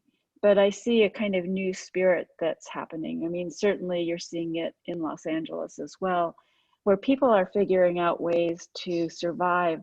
And the easiest example are the restaurants in the streets and people taking over the streets. But I really think that this sense of the crack, which allows another light to come through, is going to bring some really interesting changes. Interesting changes, I think, in architecture, in the way we consider what is important, in the way we consider what is of value, in the people whom we look to as sort of iconic. I think that usefulness and service will become the most important things that by which we judge work. I think, you know, the last thing that you said about that word service, I've been thinking about it a lot, because I think that we're all at some point going through some kind of further awakening, you know, not just because of BLM, but then also the reflection of, you know, us as Chinese Americans have always been sort of the model citizen or model immigrant in some way, and our responsibility towards other BIPOC, right? You know, we're kind of in a elite in some way, but we're almost like in this strange position of like, you know, aren't we the ones who should be speaking out more loudly, you know? And so that idea about service, to me, I think started to broaden a lot more during the present. I mean, I love your image. I just want to talk about that a little bit before I move on to mine too, because when I got a little sneak peek, I've just really just closed my eyes so I don't want to look at it yesterday when we saw that. And I said, you know, I mean, being, and like you know, I modeled myself after you, because when I was at your office, you and Todd were both teaching. So of course, an architect teaches and practices at the same time. So I finally finished, like, I think I am, and Ingela Walrose Ritter, my dean, is actually on the Zoom too, but I finished my 9-year journey at Woodbury, which ended up with about 30 years of teaching and practicing at the same time. And, you know, to focus on something a little bit, I need to clarify what my own work, what my office's work is about. And I also want to acknowledge that my entire office is on the Zoom, so thank you guys. You know, the idea about teaching sort of like gave you like another set of nomenclature.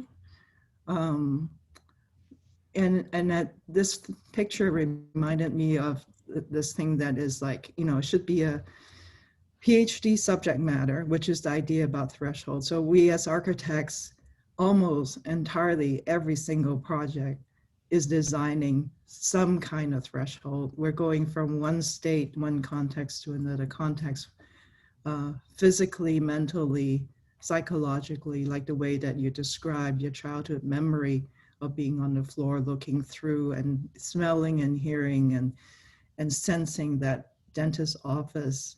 And I think having been trained in your office too, you know, we have assumed a lot of that kind of way of looking at that kind of really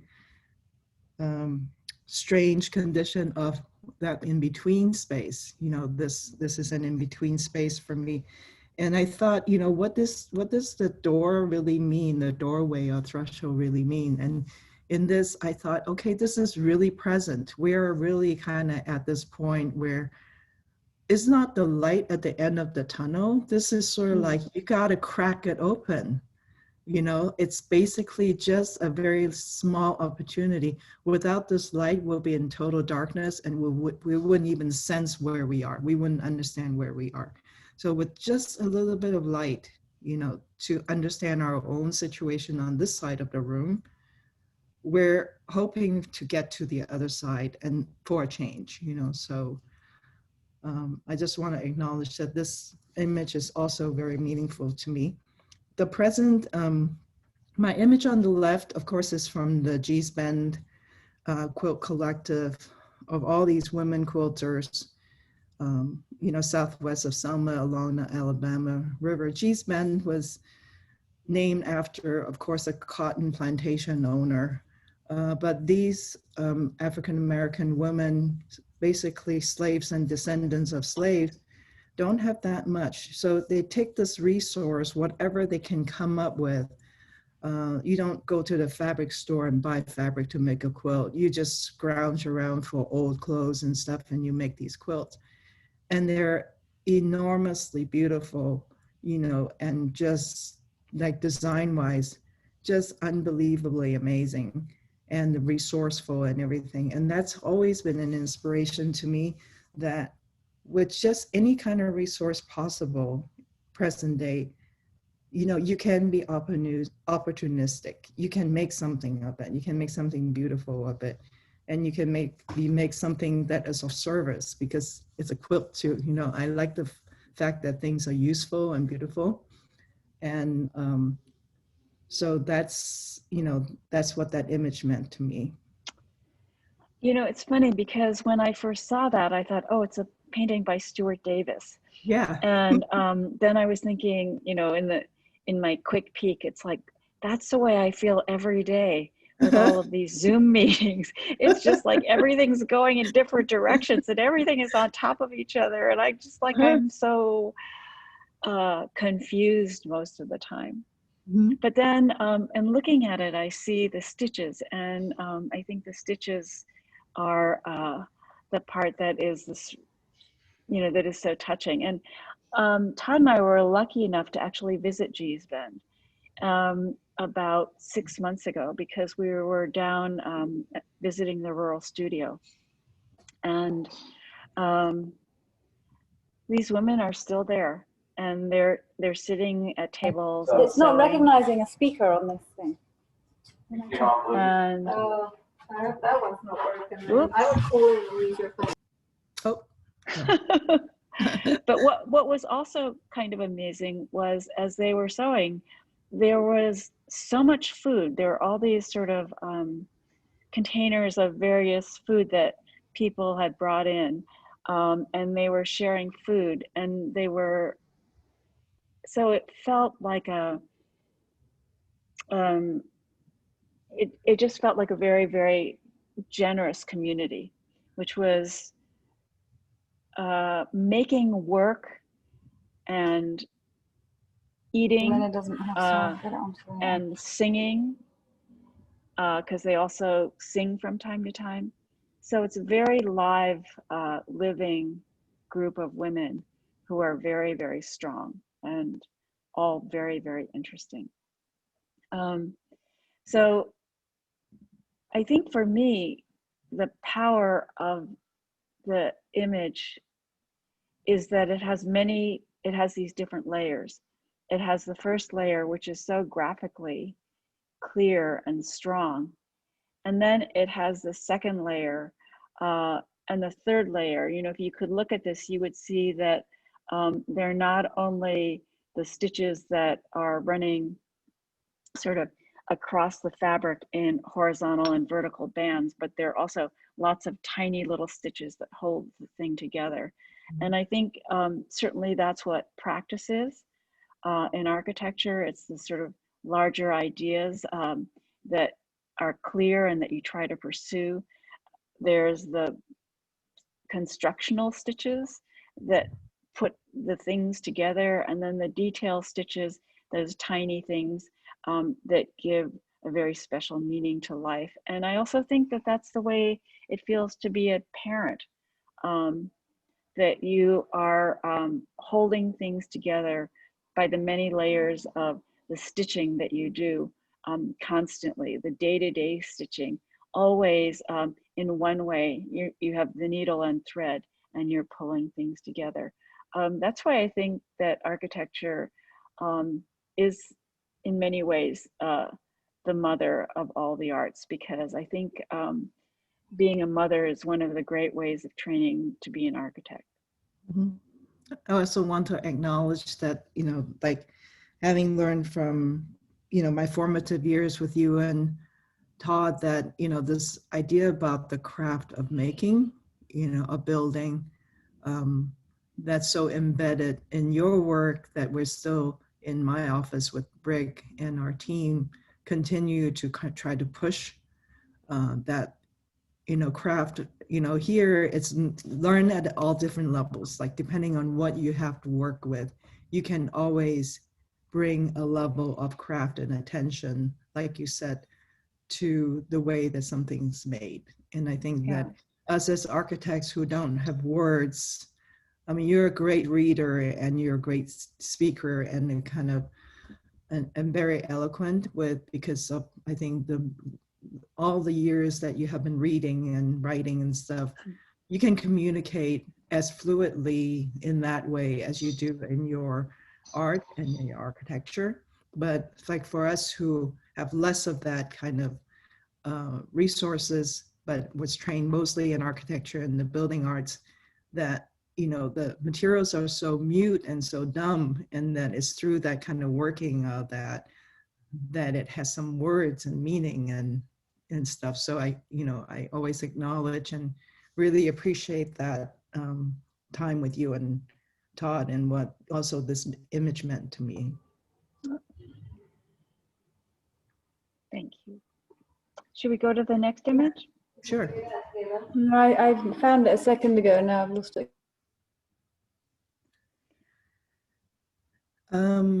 Strangely enough, because we're actually connected in so many deep ways, we each came to these images and they are sisters. Yeah, I think so too.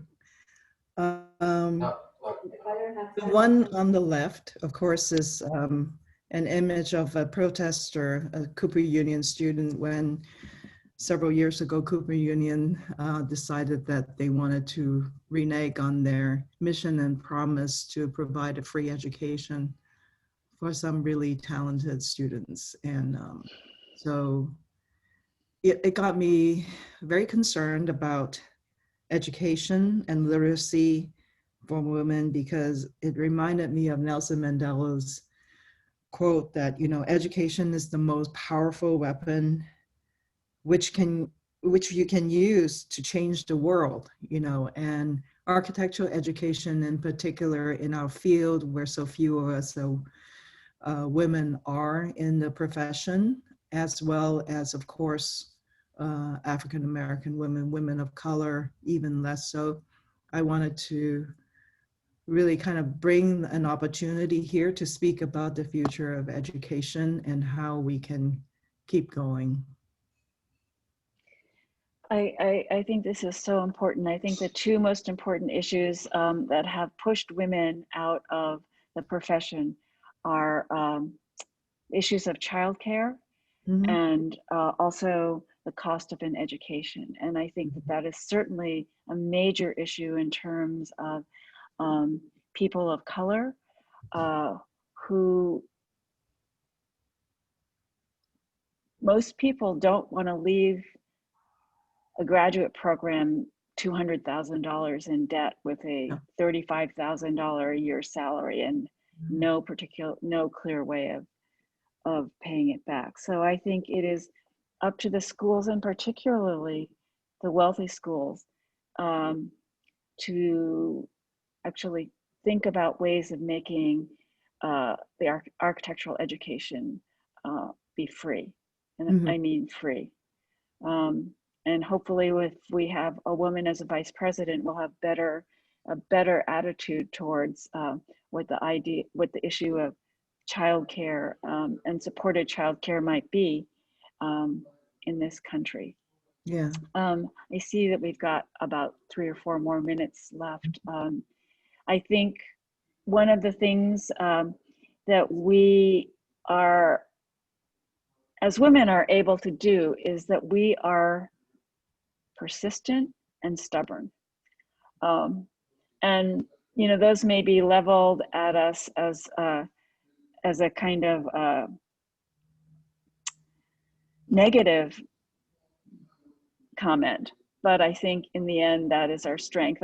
I always say that my Chinese sign is a cow, and I love actually being a cow, because cows just put one hoof in front of the other and they keep on going. And I think as women, because we are holding up the world, we put one foot in front of the other and we keep going. And in that is our strength. And watch out. Yeah. Yeah, I think I couldn't agree more.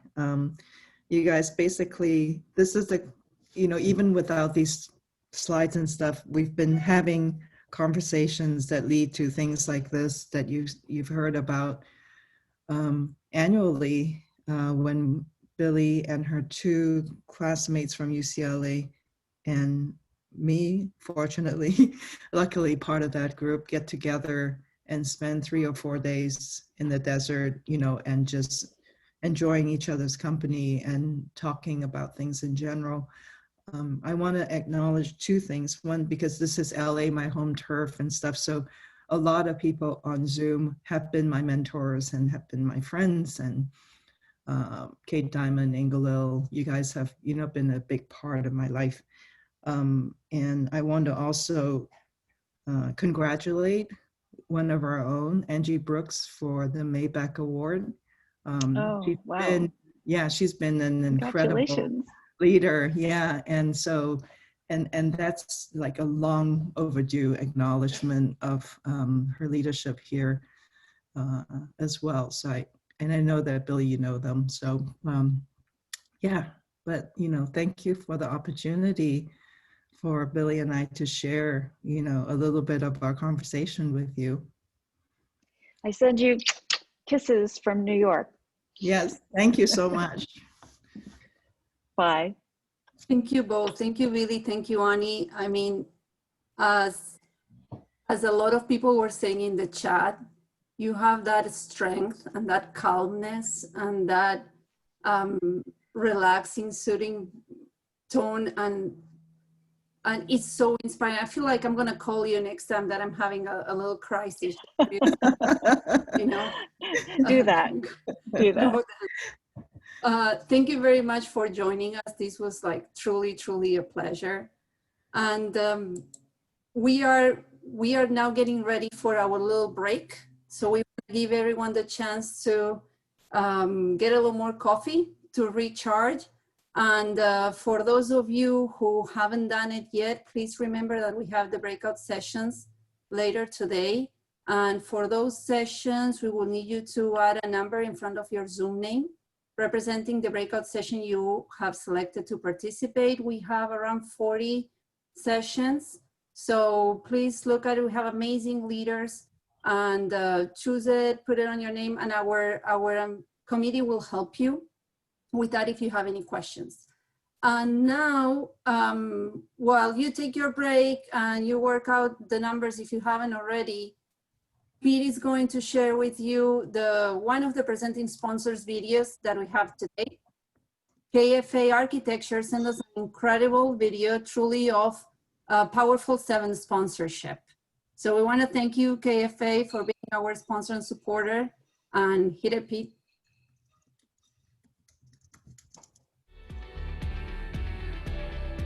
I remember in my interview the pride in Barbara Fleming's voice when she told me the firm was more than 50% women. And it's not an intention, but it's just looking at the person and the talent. Other firms see that as some kind of goal that they want to achieve, whereas with us, it's just natural. You know, why wouldn't it be that way? I walked around and I saw women in leadership roles. I felt like I knew this was where I wanted to be. The image of the confident female architect and the strong female partner, I see that every day, and those images are normalized to me. I think we need to support each other and be a mentor to other people, to other women in the profession, and, you know, share your story. It is one of the most fulfilling parts of my job to work with individuals on the job site to get the project done. My daughter, who's almost 4, says my job is to build castles. And then a personal big one for me is their support of motherhood, just ensuring that I have a strong work and home life balance. We all stand on the shoulders of those who have come before us. And it is important for us to recognize the opportunities that we've been given by other women in architecture. It's their legacy for us to be able to bring that forward. Conferences like Powerful show us our community. We see how far we have come and how much farther we can go together. Powerful is an opportunity to stretch for my sisters. Powerful is having confidence not only in my profession, but in myself. Powerful is believing in yourself and your ability to be powerful. I remember in my interview. All right, thank you. Thanks, Pete. I wanted to take the opportunity for this to thank the rest of the sponsors. I promise I wasn't gonna forget about you.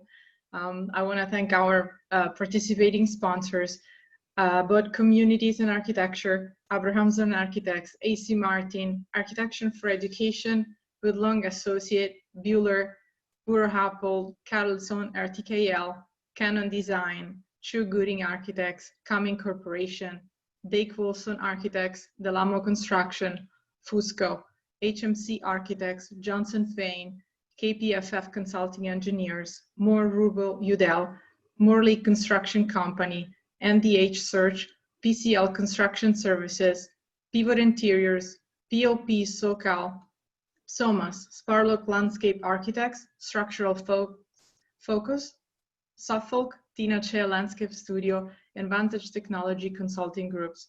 Thank you for your support. And finally, the emerging practice. Again, we're super excited we got all of you to support us.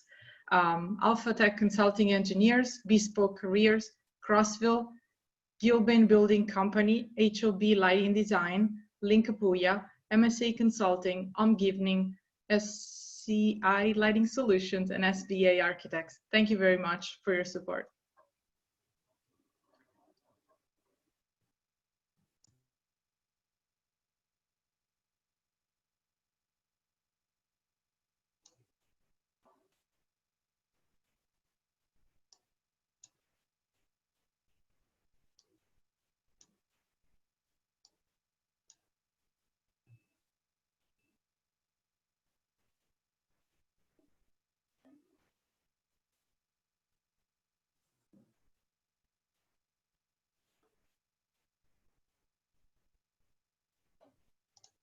If you haven't get your coffee yet, this is your chance. We will give you a few more seconds until we get back.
All right. I think I almost want to call everybody back. Yeah? Because we're already a little late, so.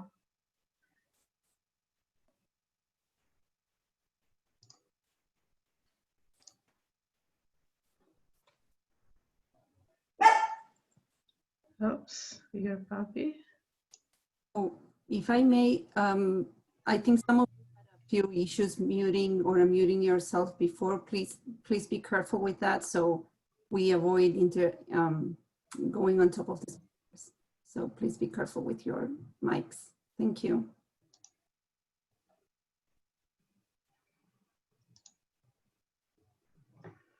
All right. Let's get started.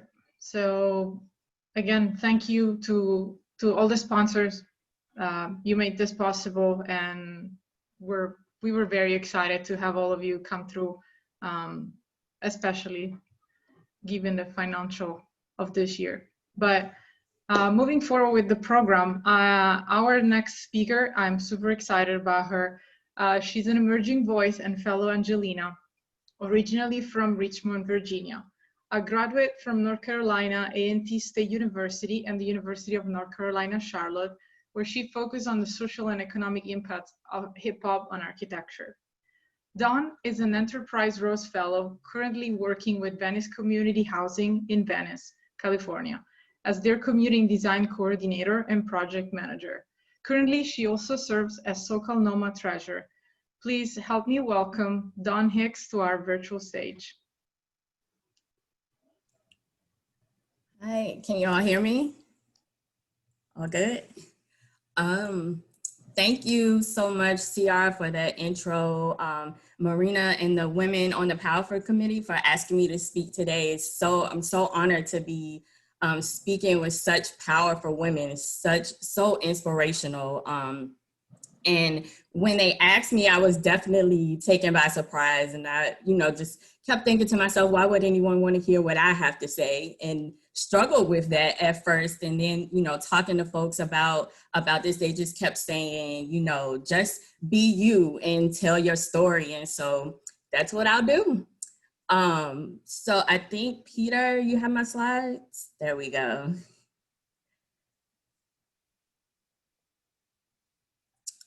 So my topic, just as I am, being unapologetically Black in architecture, is about me learning how to be just as I am and helping others to do the same, be different, create different lanes, and just being unapologetic about that.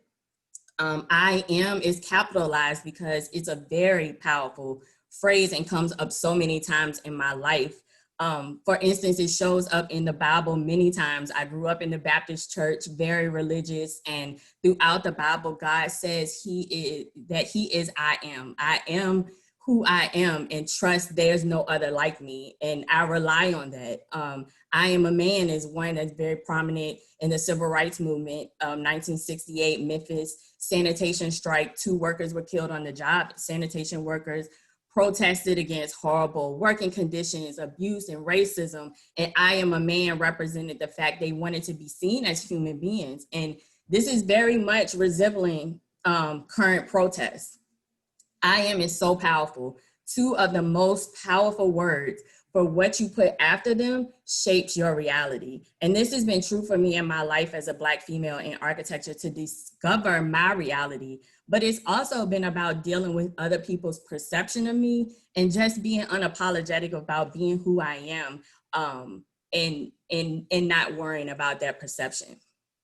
So if you go to the next slide, I'll tell you a little about who I am.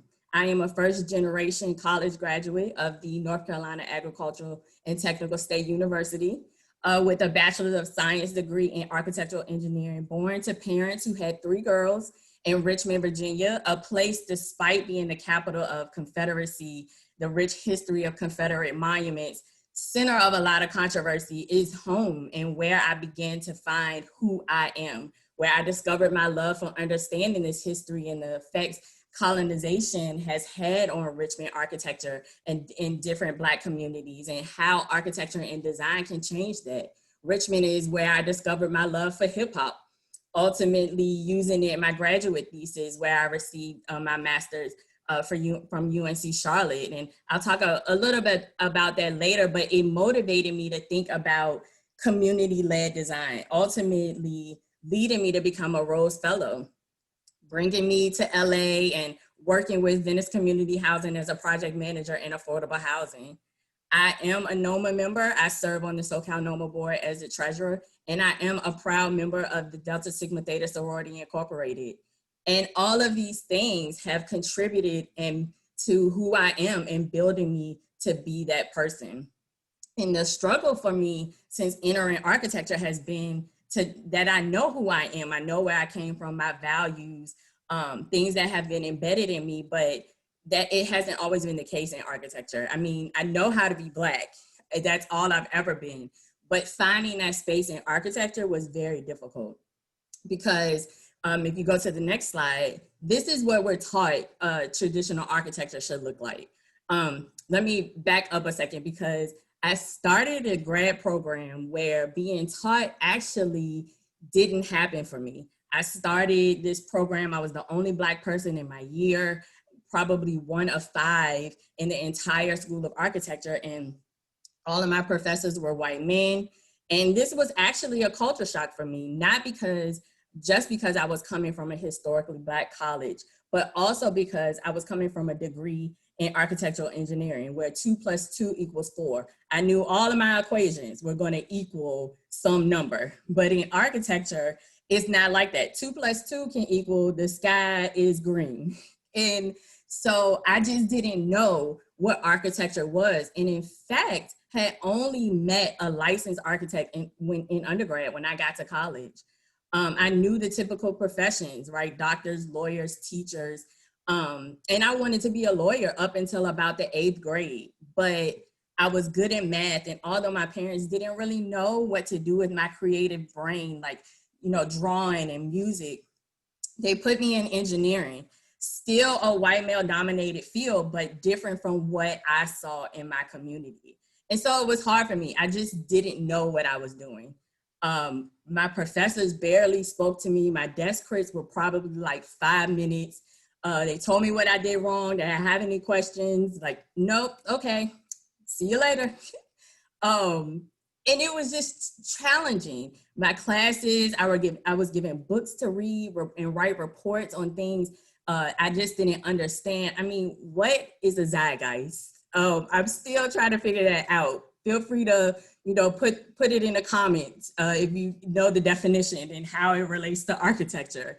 Things like that were a struggle for me. And I felt like my teachers wanted me to prove that I deserved to be there versus my classmates who were being taught how to prove themselves. And at the end of the day, I was completely embarrassed by a professor at a midterm crit. I had a breakdown and decided to leave that program, and that architecture just wasn't for me. Because again, these images show what traditional architecture is, right? To strive for perfect models and precise drawings, and maybe you get to go to study abroad. I was able to go to China for a summer. And it's late nights and early mornings in studio, and you present your hard work and you're judged and you're critiqued and sometimes torn down. And, for Black people, this is a everyday reality. These are things that we continuously go through. And so it's hard to go through that in architecture school. We're judged sometimes by walking into the room. And in the end, I took 2 years before I decided to go back to architecture. And when I did, I decided that the only way that I could do that was to be my full, unapologetic Black self. And so when I went to UNC Charlotte, if you go to the next slide, this is what architecture looked like for me. Although I still wasn't sure how to architecture, that previous experience forced me to realize I couldn't be anyone else than who I am, right? I'm going back to that I am. Not worry about my style being different from my classmates and accept that maybe architecture wasn't actually traditional design for me at all. I started reading on African architecture and writing papers about it and reflecting in understanding how it's been reflected in American architecture, study Black spaces and the history behind places like Pruitt-Igoe and Cabrini Green, and was unapologetic about writing papers about, despite these deplorable conditions that, you know, these people were living in, that Black people were living in, that they use these things to create community. And that's what I became interested in. You know, I'm a huge hip hop fan. I think I may have been a 70s MC in my former life or something like that. I found out in my research that there were architects that talked about music in space. I researched Henry Lefebvre wrote about socially produced spaces and how they were created. And ironically, these white men set a path for me to take something so historically Black and use it to create architecture. I use what I call hip hop ciphers. There is a social activity, which is an actual circular formation where elements of hip hop can occur. And why not? Hip hop was and is about reclaiming space. And what better way to do that than through architecture? I created this mapping strategy to study the ciphers. And at the end of my thesis, I had to be okay with the fact I had no actual drawings like my classmates, that I had no real final design, but I had a strategy for embracing identities and building better communities. So if you go to the next slide, I really wish I had a better image of this, of my final board. These images are so old, but creating this mapping strategy helped me to understand that architecture should extend beyond the drawing board and into communities. I identified this cultural identity of a community. I researched how Black people have used this to create space, from the corner to the sidewalk to the front porch, all an extension of how we connect to our neighbors and the rest of the community. And when I became a Rose Fellow, I was able to put that to work as a developer, creating my own lane. So in the next slide, I'm still doing ciphers with tenants, board members, staff, community, allowing them to give design feedback in creative ways and engaging and amplifying these cultural identities in the communities that I'm working in. Venice has a rich arts history and a rich Black history culture. And many folks don't know that because of what the current population looks like now. But this other photo is a chalk art festival that we put on in Venice. Over 100 people came to participate and help us create this mandala. It's not completed in this photo, but the point was to get community engaged and talking about what they wanted to see built in their neighborhoods. And so in the next slide, all to fight, you know, for fair and equitable housing in our neighborhoods. A lot of what Nithya talked about earlier spoke on. Actually, this is what VCH is doing. This is the work that we are, you know, working towards and trying to get folks housed. Next slide. So again, this is participatory design. This is what I'm interested in. This is what I'm working on, and doing design charrettes and having these conversations with our architects to say, hey, this is what the community is asking for. This is how they currently live in their spaces. And we need to incorporate these things into our housing and into our developments. And just because it's affordable and supportive housing doesn't mean that it necessarily has to look that way. And so in the next slide, we ask our architects to participate in community meetings and to talk to the residents. I went and did a talk at Google. Google has an office that it sits in the center of Venice. They are surrounded by unhoused folks. And how can they help to also combat these issues? And so a lot of my work centers around that. So in the next slide, my work also centers around advocacy and organizing, having over 100 people in this room for this neighborhood council meeting help to push our development through approvals. And, you know, we organized and we gave out t-shirts and roses, and over 50 community members spoke out, you know, on our behalf. And that wouldn't have happened if we hadn't done this work, you know. So trying to get folks to understand that you can't build and design without community involvement. And so ultimately leading in the next slide to this, to our Rose Apartments. This is one of 4 new developments that's currently under construction. And we're proud to be able to say that with our 4 new developments that we'll be able to get over 200 people off the street. And this has opened up opportunities to have mentors like Angie Brooks, powerful women, you know, to teach me new things in architecture, but also for me to do the same, you know, for other that have been in this for a while. Like I'm so grateful to be able to work with her. So in the next slide. So at the end of the day, this is who I am. Resilient in my strive to change the face of architecture, unapologetic about being Black, being different. I'll be the one in the room full of architects with bright yellow pants and red shoes, like I'm in this photograph, because I want to be able to say that I've been authentic to myself, to my process, and to architecture. At the end of the day, the work that I do as a fellow, the work that we're doing at SoCal NOMA, the DEI Challenge, I urge you all to take that challenge, to look into what that is.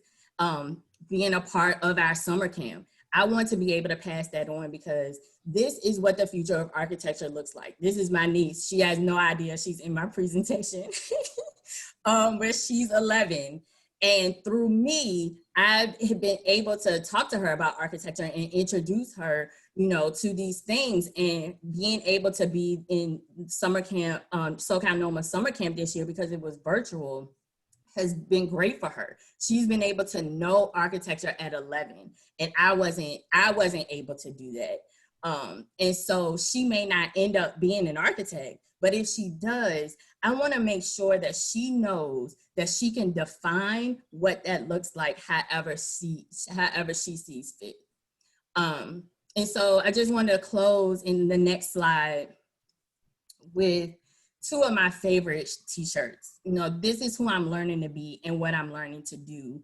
The things that I have done in these past 3 years and previously have gotten me to this point, and I wanna continue to do this work and figure out how to continue to do this work. And to let folks know that, you know, architecture can no longer stand by and allow these systematic injustices to continue. You know, whether you think so or not, it's a fact that a lot of times traditional architecture helps to contribute to these things.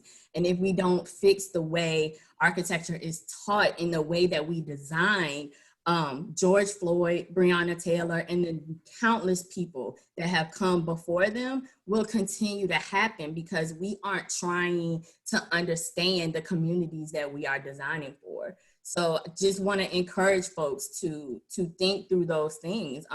This conference is about being resilient, and women have done that forever. Again, I'm honored to be amongst these powerful speakers. And you know, it's just time for us to take that resiliency and stand up for what's right and to make our own lanes and redefine what architecture is for us and for our communities. Architecture school and the process has taught me plenty. But the lessons we learn along the way should open our eyes to how we determine how we define how to use it for us and for our communities and the communities that we design for. So just want to thank you all for having me. And yeah, this has been so great to be able to tell my story and talk about the work that I'm doing, and be considered an emerging professional is an honor, and I don't take that lightly. So thank you all so much. Thanks, Dawn. Thank you. Ooh, that energy. I loved it. Thank you. Well, we can wait to see what else you're gonna do. So keep it up. Thank you. So our next speakers. Wow, so much. Okay, I'd like to introduce your next speakers, Jane Greenwood and Christina Sengiser. Jane is managing principal at Coastal Greenwood Architects in New York. She is recognized as a leader in preservation, adaptive reuse, and mixed-use master planning. Having co-founded OGAT, Organization for Lesbian and Gay Architects and Designers, in the 1990s, Jane is recognized as a pioneer in the struggle for visibility in the architectural profession for underrepresented individuals. These efforts led to the formation of the New York City LGBT Historic Sites Project, which now documents historic sites connected to New York's LGBT community, giving life to its often untold history and influence in America. Christina is managing principal at HMC Los Angeles office. She has over 20 years of experience specializing in complex higher education projects at universities and colleges throughout California. Christina is a parent to a transgender daughter. In her work as a designer and in her experience as a parent, she actively focuses on issues of inclusivity and accessibility in the community. As architects, mentors, and advocates, both Jane and Christina strive to design and create safe and comfortable environments for their employees, clients, and end users alike. So I want to welcome to our virtual stage. Thank you. Thank you. Hi. And sorry, before we start, sorry, I have to interrupt, but we're running a little late, so I'm sure everybody's aware the sessions are going to start maybe around 12:15, so apologies. So welcome.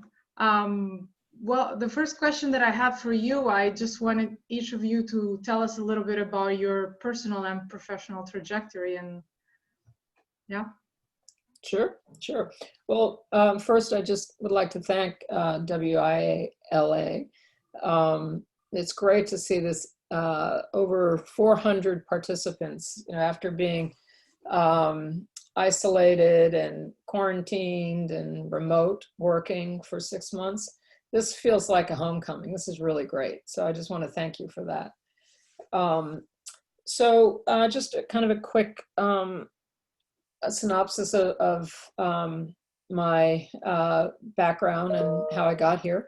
I've always had an interest in architecture, but when I was in the 70s, when I was in high school, when you have that meeting with your guidance counselor, and she said, what do you want to study? What do you want to be when you grow up? I said, well, an architect.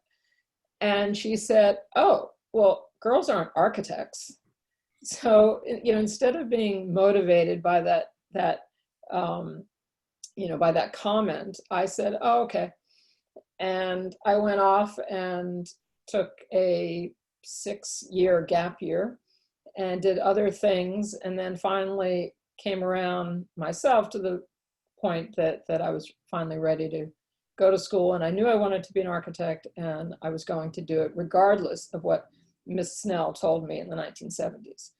So that's what I did.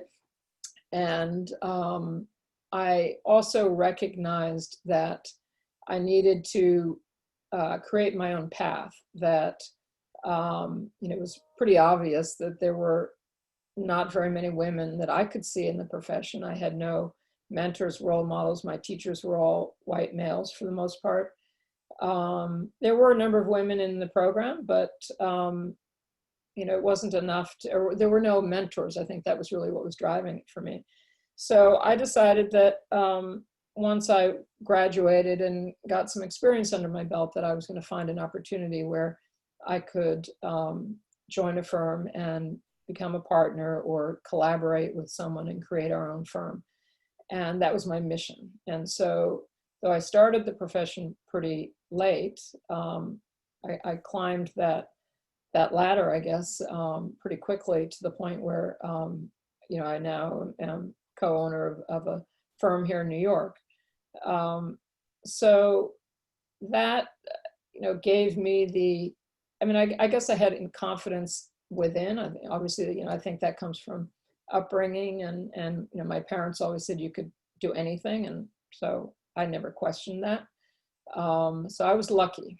And I also, going back to what Annie and Billy mentioned earlier about, the inside and the outside place.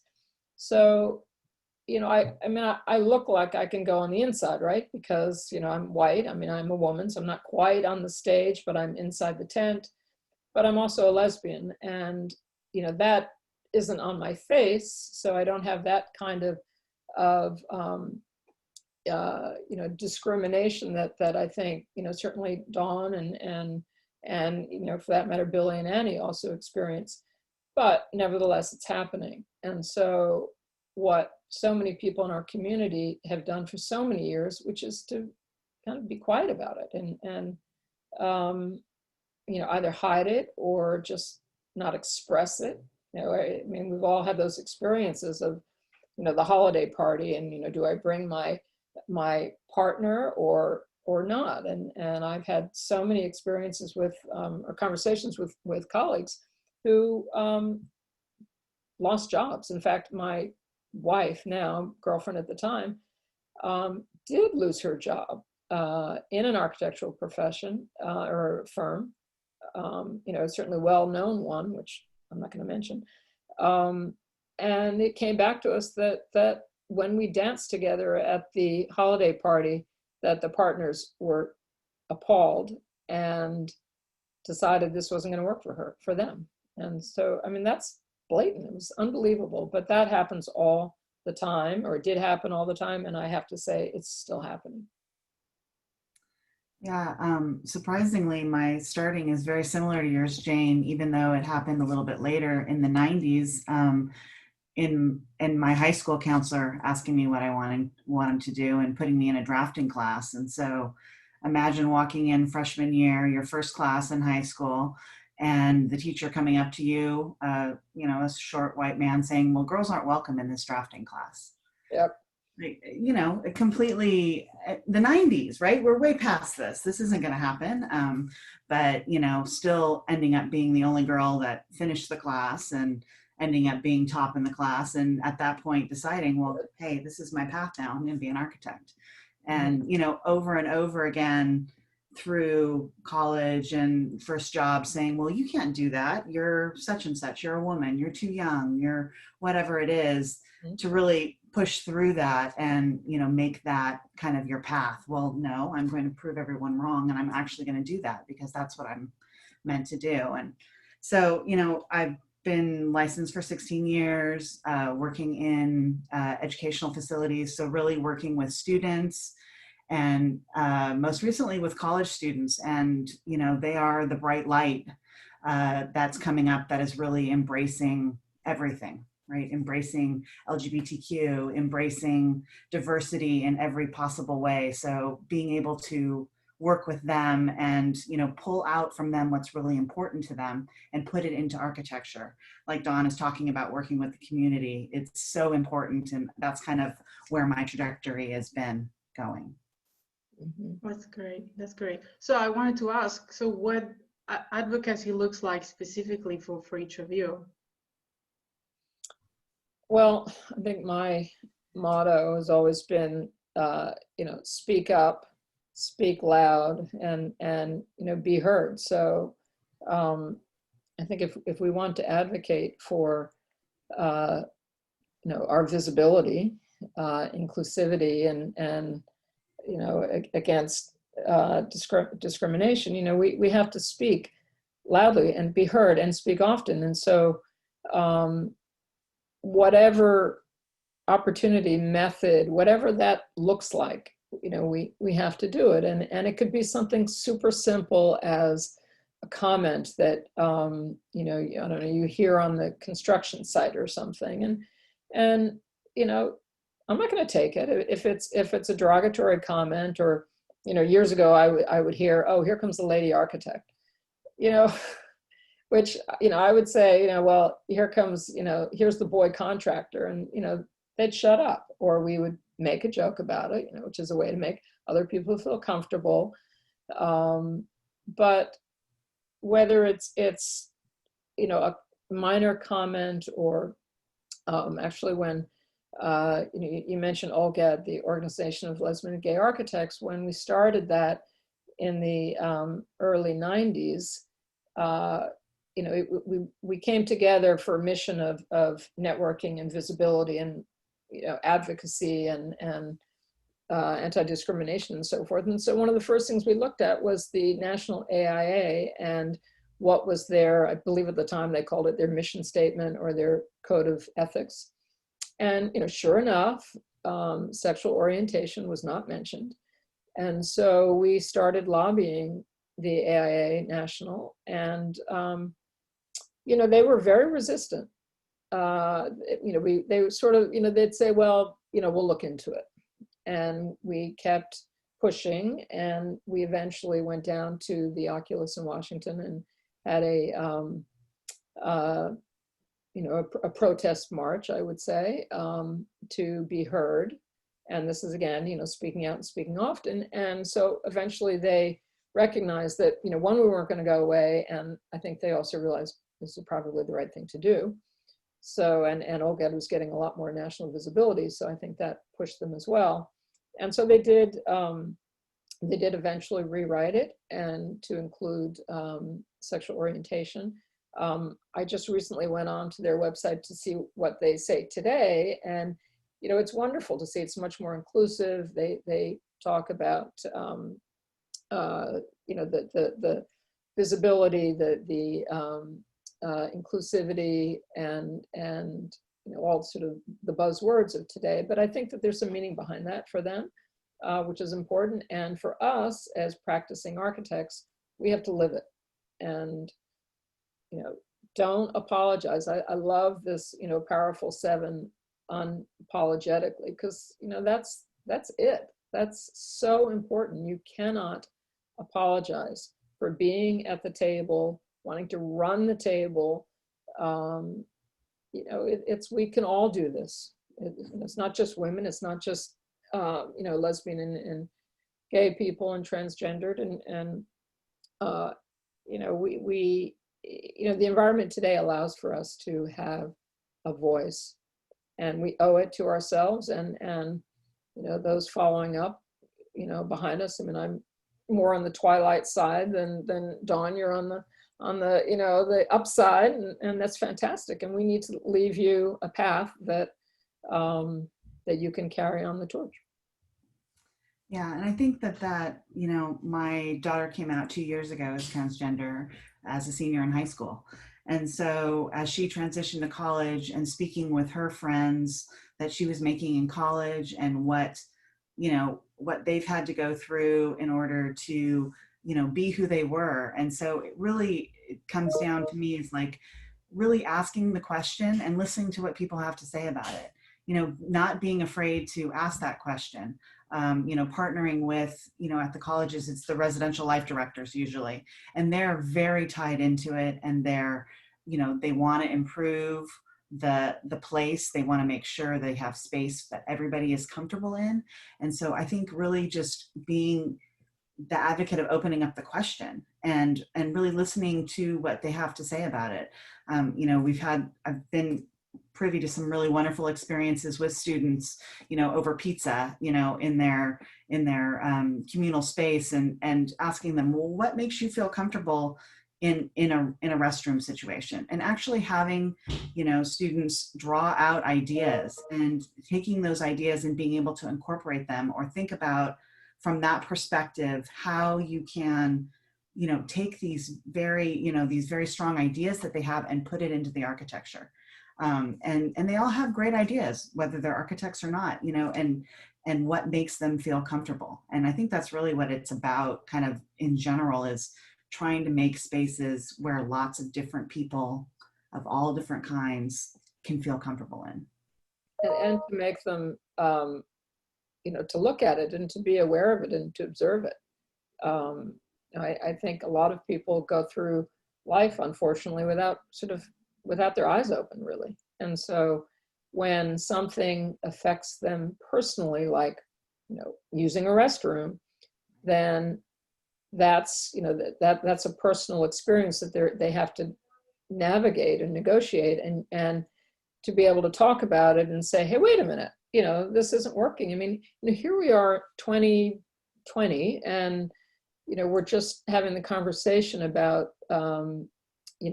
men's and women's restrooms and family. I mean, family changing rooms, or mothering bathrooms, whatever, they were called at various times. it's all kind of new, and in the scheme of things, that's completely ridiculous that it's taken so long to get this far. And it, even comes back to, I was just thinking about, the Me Too movement. So 2018, I guess. So, we all know at that time that a number of architectural practices were outed for being, for harassing women and creating a toxic work environment. In 2018, that I saw that in the 80s.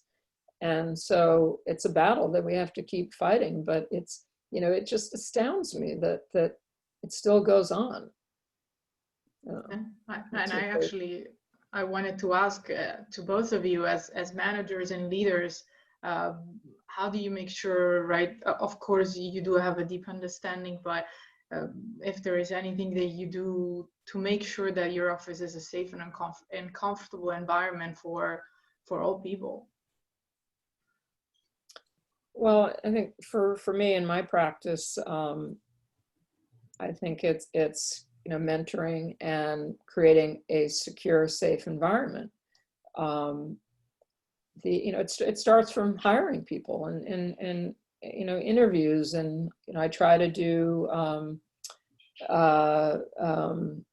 sit on juries in universities and try to get out there and find the best and brightest and who will be a part of our community. And it certainly is a community because, well, up until now, we certainly spend more time in our work environment than we do anywhere else.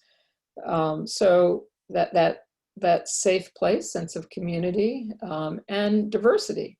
I mean, our practice is right now, it's probably 60% women and probably about the same people of color. And that's important to me because if we want to retain talent, which is a huge issue in our industry, then we have to create an environment that people want to work and be a part of. And we're a small boutique practice, so there's some perks that we don't offer, but what we do is an environment that's a real sense of community. And it's not just the work, it's the work life, it's the home life, it's the outside life. We do lots of things together to encourage that. And we do it because we want to, not it's not lip service. And I think people recognize that for us.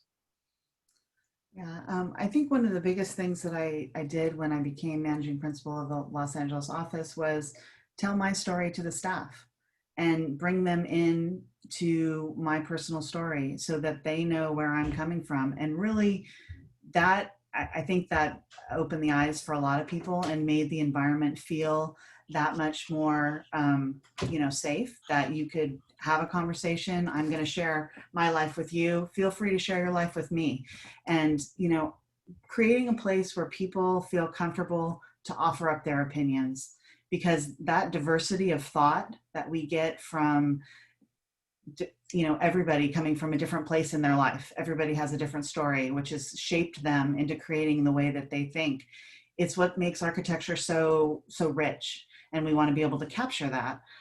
So I think, just being open to your staff really allows them to be open back to you and really feel safe and comfortable in sharing their ideas. Mm-hmm. Absolutely. The idea of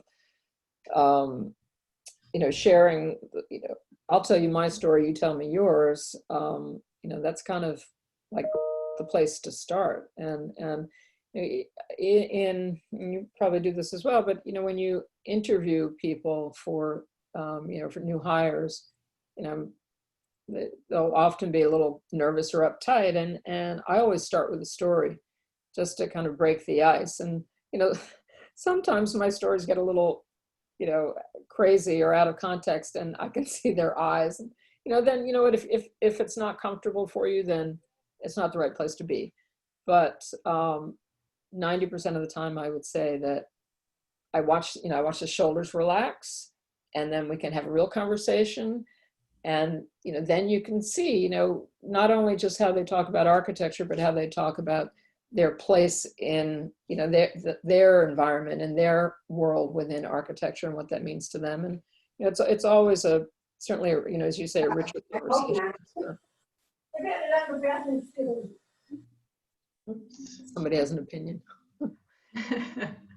Talk about sharing. Well, the last question I had that I wanted to ask. So, as architects, I want to hear a little on how you translate your personal experiences into your design and how you design for inclusivity, or if any has changed, throughout your professional trajectory. Well, I think we kind of touched on it, in the last question, but I think that if the practice doesn't look like the community that you're designing for, or the public, if it's public sector or private, whatever, if it doesn't look like it in some way or another, then you're not going to bring that richness of design, Christine, as you mentioned. I think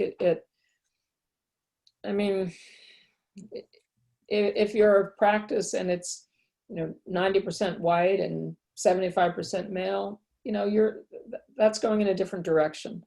The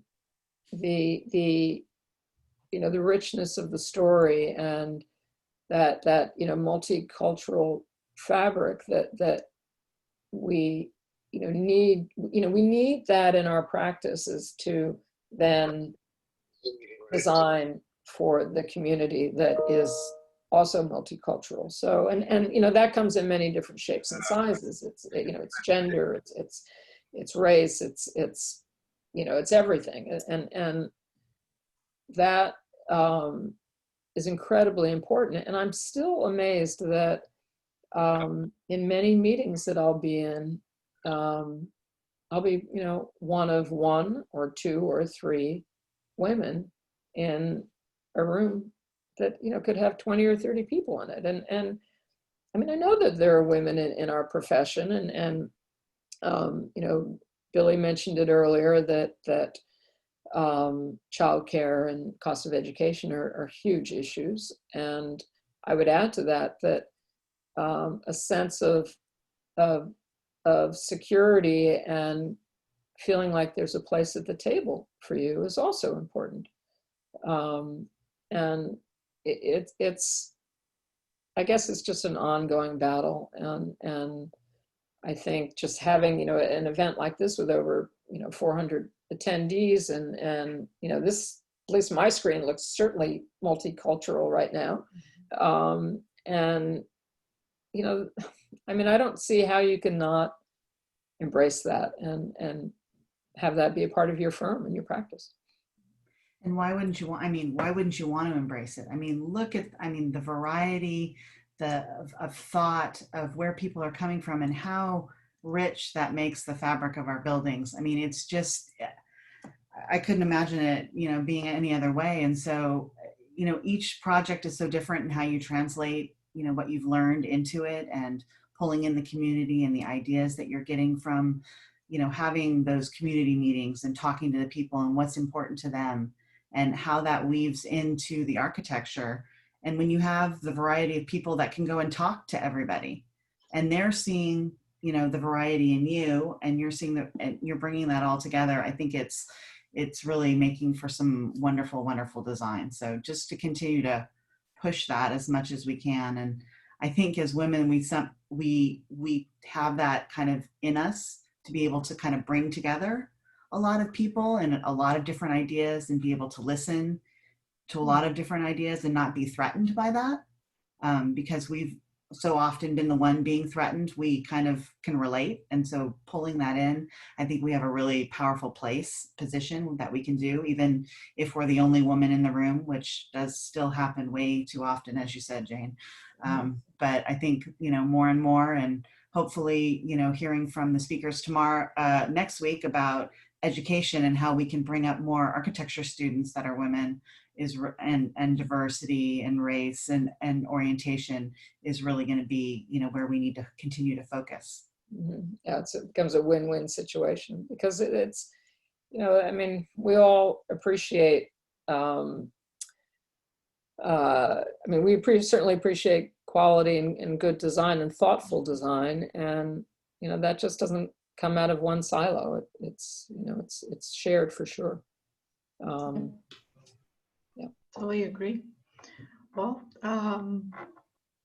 I think we're at the time. I just wanted to thank you. I 100% agree with you, and I truly hope that we'll continue learning from each other, because diversity is a tool for empowerment and it makes design better for everybody. So I totally agree. So I thank you again. Thanks, Christina, and thanks, Jane. We really appreciate having you here and sharing. Well, thanks. It's been a great day, and I'm looking forward to the next one as well. Good work, guys. Thank you. Thanks. Well, I don't know about you, but I'm really supercharged about all the speakers that we heard. Could we like unmute ourselves and give a round of applause? I think it's due. Yeah. Thank you. It was really great. Thank you. Thank you all for sticking around. So before we move on to the breakout sessions, I know we're running a little late, but we wanted to get some live feedback from you. So we partner with our friends at Poll Everywhere, so we can play something together real quick. So we will launch an interactive poll, and the question we want to ask is, in one word, what is your superpower? So now you see the slide on the screen. On the top part, there is a link to pollev.com/powerful7. If you follow that link, you can input your answer. You can also use your phone, text powerful7 to 22333. It doesn't matter if it's all capital letters, and then text your word. Let's see what happens.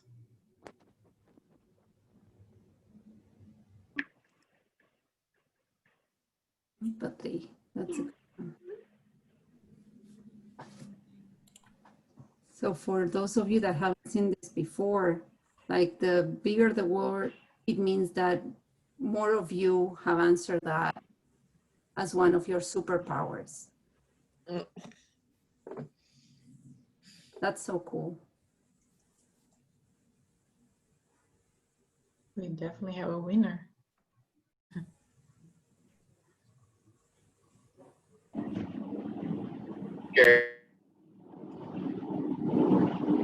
And you can answer a few words if you're not completely sure. If you don't want, of course, you don't have just one superpower, right? You have a bunch. So you can answer a few, 2 to 3 answers, I think is allowed.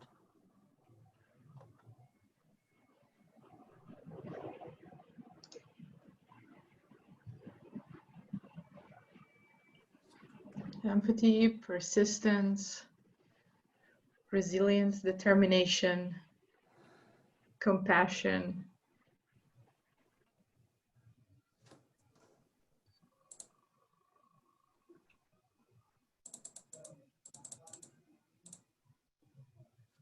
Grit, connecting, motherhood.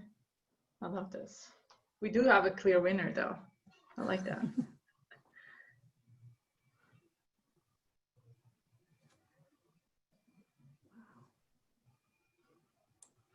All right. Marina, what do you say?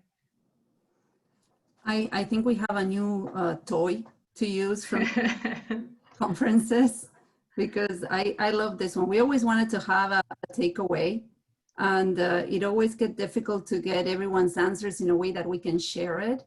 And we're excited that this time, thanks to COVID and using Zoom so much, people started using new tools. So this is some of the ceremony. We can get your voice being shared with everyone.